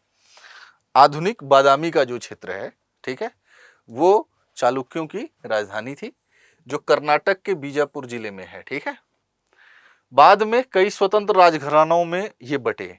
चालुक्य कई स्वतंत्र राजघरानों में बटे, पूर्वी चालुक्य, पश्चिमी चालुक्य, लेकिन मुख्य घराना जो था वो वातापी में था, जो कि 200 वर्षों तक शासन करता रहा।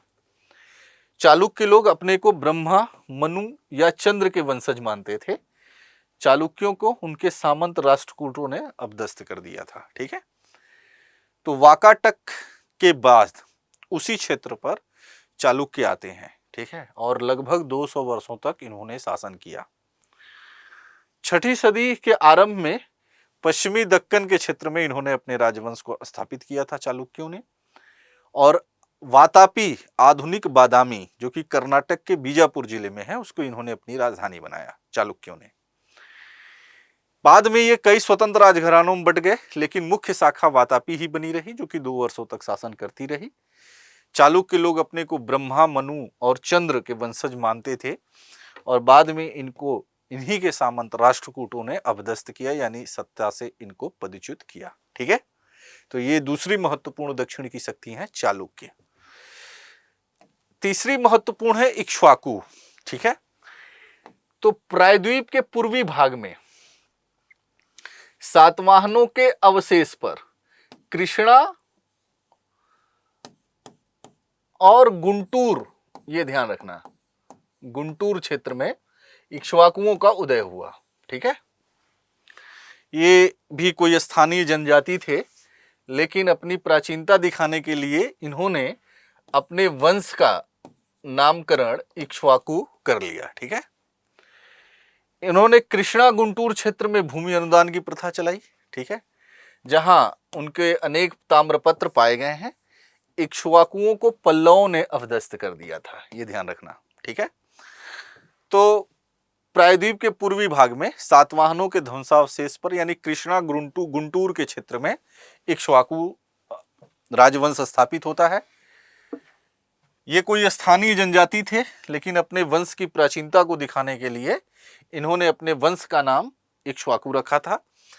कृष्णा गुंटूर क्षेत्र में इन्होंने भूमि अनुदान की प्रथा चलाई थी। ठीक है, और जहां से उनके अनेक ताम्रपत्र मिलते हैं। बाद में पल्लवों ने इक्ष्वाकुओं को अपदस्थ कर दिया था। ठीक है। कुल मिला के जितने भी हैं शक्ति हैं उसमें दो ही शक्ति बचेंगी, एक चालुक्य और दूसरा पल्लव दक्षिण भारत में, ठीक है। नेक्स्ट है कदम्ब, कदम्ब वंश। तो चौथी कदम्ब वंश की स्थापना मयूर शर्मन ने की है, ठीक है। कदम्बों ने चौथी सदी में उत्तरी कर्नाटक और कोंकण के क्षेत्र में अपनी सत्ता कायम की। कहा जाता है कि मयूर शर्मन ने 18 अश्वमेध यज्ञ किए और ब्राह्मणों को असंख्य गांव दान दिए। कदम्बों ने अपनी जो राजधानी है कर्नाटक के उत्तरी केनरा जिले में बैजंती और बनवासी में बनाई, ठीक है। तो ये कदम्ब एक महत्वपूर्ण शक्ति हैं। अगला है गंग वंश, ठीक है। तो गंग वंश जो है देखिए दो हैं, एक है पूर्वी गंग वंश, एक है पश्चिमी गंग वंश। तो पूर्वी गंग वंश जो है वो कलिंग के क्षेत्र में शासन करेगा, उड़ीसा में। पश्चिमी गंग वंश जो है वो दक्षिण में है। तो चौथी सदी के आसपास दक्षिणी कर्नाटक में गंगों ने अपनी शाखा का कायम की, ठीक है। उनका जो राज्य था वो पूरब में पल्लवों और पश्चिम में कदम्बों के बीच में था, यानी एक बफर स्टेट था जो कदम्ब और पल्लवों के बीच में पड़ता था, एक बफर स्टेट के रूप में ये काम कर रहा था। वे पश्चिमी गंग या मैसूर के गंग कहलाए क्योंकि पूर्वी गंग इनसे भिन्न थे और वे 5वीं सदी में कलिंग में शासन करते थे। कलिंग मतलब उड़ीसा में। तो गंग जो वंश है वो दो तरीके, दो इतिहास में दो मिलेंगे, एक कलिंग में उड़ीसा में मिलेगा जिसे हम पूर्वी गंग कहते हैं, एक पश्चिमी गंग है जो कि कर्नाटक के क्षेत्र में दक्षिण में मिलते हैं, मैसूर के गंग भी कहते हैं। जो पश्चिमी गंग है वो पल्लवों के सामंत रहे, ठीक है। इनकी राजधानी कुलार में थी। कुलार सोने की खान के लिए प्रसिद्ध है और यही कहा जाता है कि शायद इसी वजह से इनका जो है इनके राजवंश का उत्थान हुआ। पश्चिमी गंगों ने अधिकतर भूमि अनुदान जैनों को दिया था, ये ध्यान रखना आप, ठीक है। अगला जो महत्वपूर्ण शक्ति है वो है पल्लव, ठीक है। तो इक्ष्वाकु इनको अपदस्थ करते हैं, इक्ष्वाकुओं को अपदस्थ करिए शासक बने पल्लव, ठीक है। ये महत्वपूर्ण है दक्षिण भारत में। और दक्षिण भारत के अंतर्गत दो शक्ति ज्यादा महत्वपूर्ण रहेगी, एक चालुक्य जो 200 वर्षों तक शासन किए, दूसरे पल्लव। और फिर इन दोनों शक्तियों के बीच में आपसी प्रतिष्ठा, आपसी वर्चस्व को लेकर संघर्ष होगा, जो कि इतिहास में हम पल्लव चालुक्य संघर्ष के रूप में देखते हैं, ठीक है। तो इक्ष्वाकुओं को अपदस्थ करके पल्लव शासक बने, मतलब इनका वही क्षेत्र है जो इक्ष्वाकुओं का क्षेत्र था। पल्लव शब्द का जो अर्थ होता है ना वो होता है लता। लता जानते हैं ना, लता पुष्प, ठीक है। यह शब्द टोंडाई का रूपांतरण है,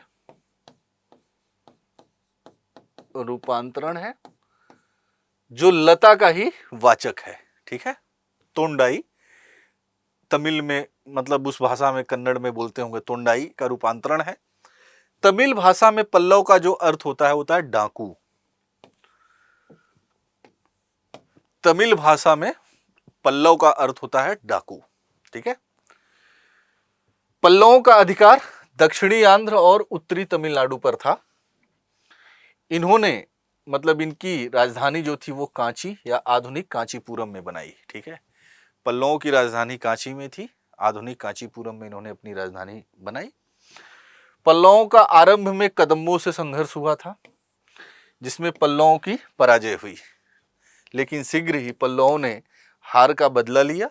फिर भी मयूर शर्मन जो वहां का शासक है, मयूर शर्मन कदम्ब वंश का जो शासक है मयूर शर्मन, उसको औपचारिक रूप से उन्होंने राज चिन्ह देकर कदम्ब राज्य को मान्यता दे दी, ठीक है। तो ये जो है पल्लवों का है। पल्लव दक्षिण भारत की जो महत्वपूर्ण शक्ति है, पल्लव, कदम्ब, गंग, बादामी के चालुक्य और जितने भी सामयिक शासक हैं, ठीक है, ये कदम्ब है।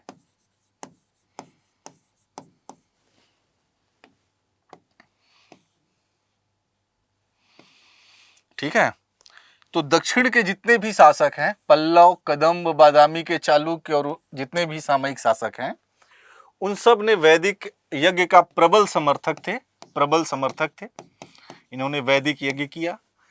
अश्वमेध वाजपेयी यज्ञ किए जो कि उनकी प्रतिष्ठा, शक्ति और वैधानिकता को दर्शा रहे हैं। भूमि अनुदान को परंपरा को जारी रखा। तो ये बात ध्यान रखना, सभी ने भूमि अनुदान परंपरा को जारी रखा है। ठीक है, आगे चले।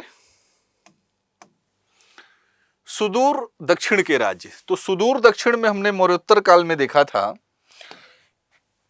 ये देख रहे हैं, केरल में कौन है? चेर, पांड्य, और इधर थे चोल। ठीक है, चेर, चोल, पांड्य ये थे। लेकिन गुप्तोत्तर काल के समय में हम सुदूर दक्षिण में, यानी 4वीं-7वीं सदी के बीच में, हम किसी विशेष जो है दक्षिण की शक्ति, मतलब चेर, चोल, पांड्य का हम उद्भव नहीं पाते हैं। ठीक है, तो चोल, चेर और पांड्य राज्यों के पतन के बाद इनके विषय में हमें बहुत कम जानकारी मिलती है। ठीक है, 6वीं सदी की एक महत्वपूर्ण घटना है कलभ्रों के नेतृत्व में विद्रोह। कलभ्र, इसको ध्यान रखिएगा, कलभ्रों के नेतृत्व में विद्रोह, मतलब 6वीं सदी की सुदूर दक्षिण की एक घटना है। कलभ्र एक जनजाति है, उनके नेतृत्व में विद्रोह हुआ था। ठीक है, अब कलभ्रों को दुष्ट राजा कहा गया है। ठीक है, ये जो कलभ्र हैं, ये सुधार लीजिएगा आप लोग अपने उसमें, कलभ्रों को दुष्ट राजा कहा गया है। ठीक है, ये आतताई थे, समझ रहे हैं, और इन्होंने जो है बहुत ज्यादा आतंक मचा रखा था, तो इनको दुष्ट राजा कहा गया है। इन्होंने अनेक राजाओं को समाप्त किया और तमिल क्षेत्र पर अपना कब्जा स्थापित किया। कहा जाता है कि इन्होंने चेर, चोल, पांड्य राजाओं को बंदी भी बना लिया था। ब्राह्मणों को मिले ब्रह्मदेय अधिकारों को खत्म कर दिया। जो अग्रहार, ब्रह्मदेय यानी जो भूमि उनको दी गई थी ब्राह्मणों को, उन अधिकारों को उन्होंने खत्म कर दिया कलभ्रों ने। ठीक है, कलभ्र संभवतः बौद्ध धर्म के अनुयायी थे, क्योंकि उन्होंने बौद्ध धर्म का संपोषण किया, तो इसलिए ऐसा माना गया कि कलभ्र संभवतः जो है बौद्ध धर्म के अनुयायी थे। कलभ्रों का विद्रोह इतना व्यापक हो गया, मतलब उन्होंने चेर, चोल, पांड्य शासकों को तक को बंदी बना लिया था, तो इतना व्यापक विद्रोह हो गया कि अन्य जो दक्षिण भारत की शक्तियां हैं, जैसे पांड्य, पल्लव, बादामी के चालुक्य, ये सब मिलकर इनको पराजित किए। समझ रहे हैं, तो इन्होंने मिलकर, इनके संयुक्त प्रयास से कलभ्र विद्रोह का दमन किया गया। ठीक है, तो एक ये ध्यान रखना कि सुदूर दक्षिण में जो 6वीं सदी की एक महत्वपूर्ण घटना है, वो है कलभ्रों का विद्रोह। कलभ्र का विद्रोह एक महत्वपूर्ण घटना है। कलभ्रों को दुष्ट राजा की संज्ञा दी गई, कहा गया। इन्होंने अनेक राजाओं को समाप्त किया और तमिल क्षेत्र पर अपना कब्जा स्थापित किया था। ब्राह्मणों को मिलने वाले जो अनुदान था ब्रह्मदेव को इन्होंने समाप्त किया। कलभ्र संभवतः बौद्ध धर्म के अनुयायी माने जाते हैं, क्योंकि इन्होंने बौद्ध धर्म का संपोषण किया, और इनका विद्रोह इतना व्यापक था कि इन्हें जो है दक्षिण भारत की कई शक्तियों ने मिलकर, संयुक्त शक्तियों ने पराजित किया, जैसे पांड्य, पल्लव, बादामी के चालुक्य, इन सब ने, इनकी सेनाओं ने मिलकर संयुक्त रूप से इनके जो है विद्रोह का दमन किया। ठीक है, तो ये है। अब आगे की क्लास में, आज की क्लास जो है हमारी यहीं तक है, और आगे की क्लास में हम दक्षिण की जो 2 महत्वपूर्ण शक्तियां हैं, पल्लव और चालुक्य, बादामी के चालुक्य, उनके संघर्षों को देखेंगे।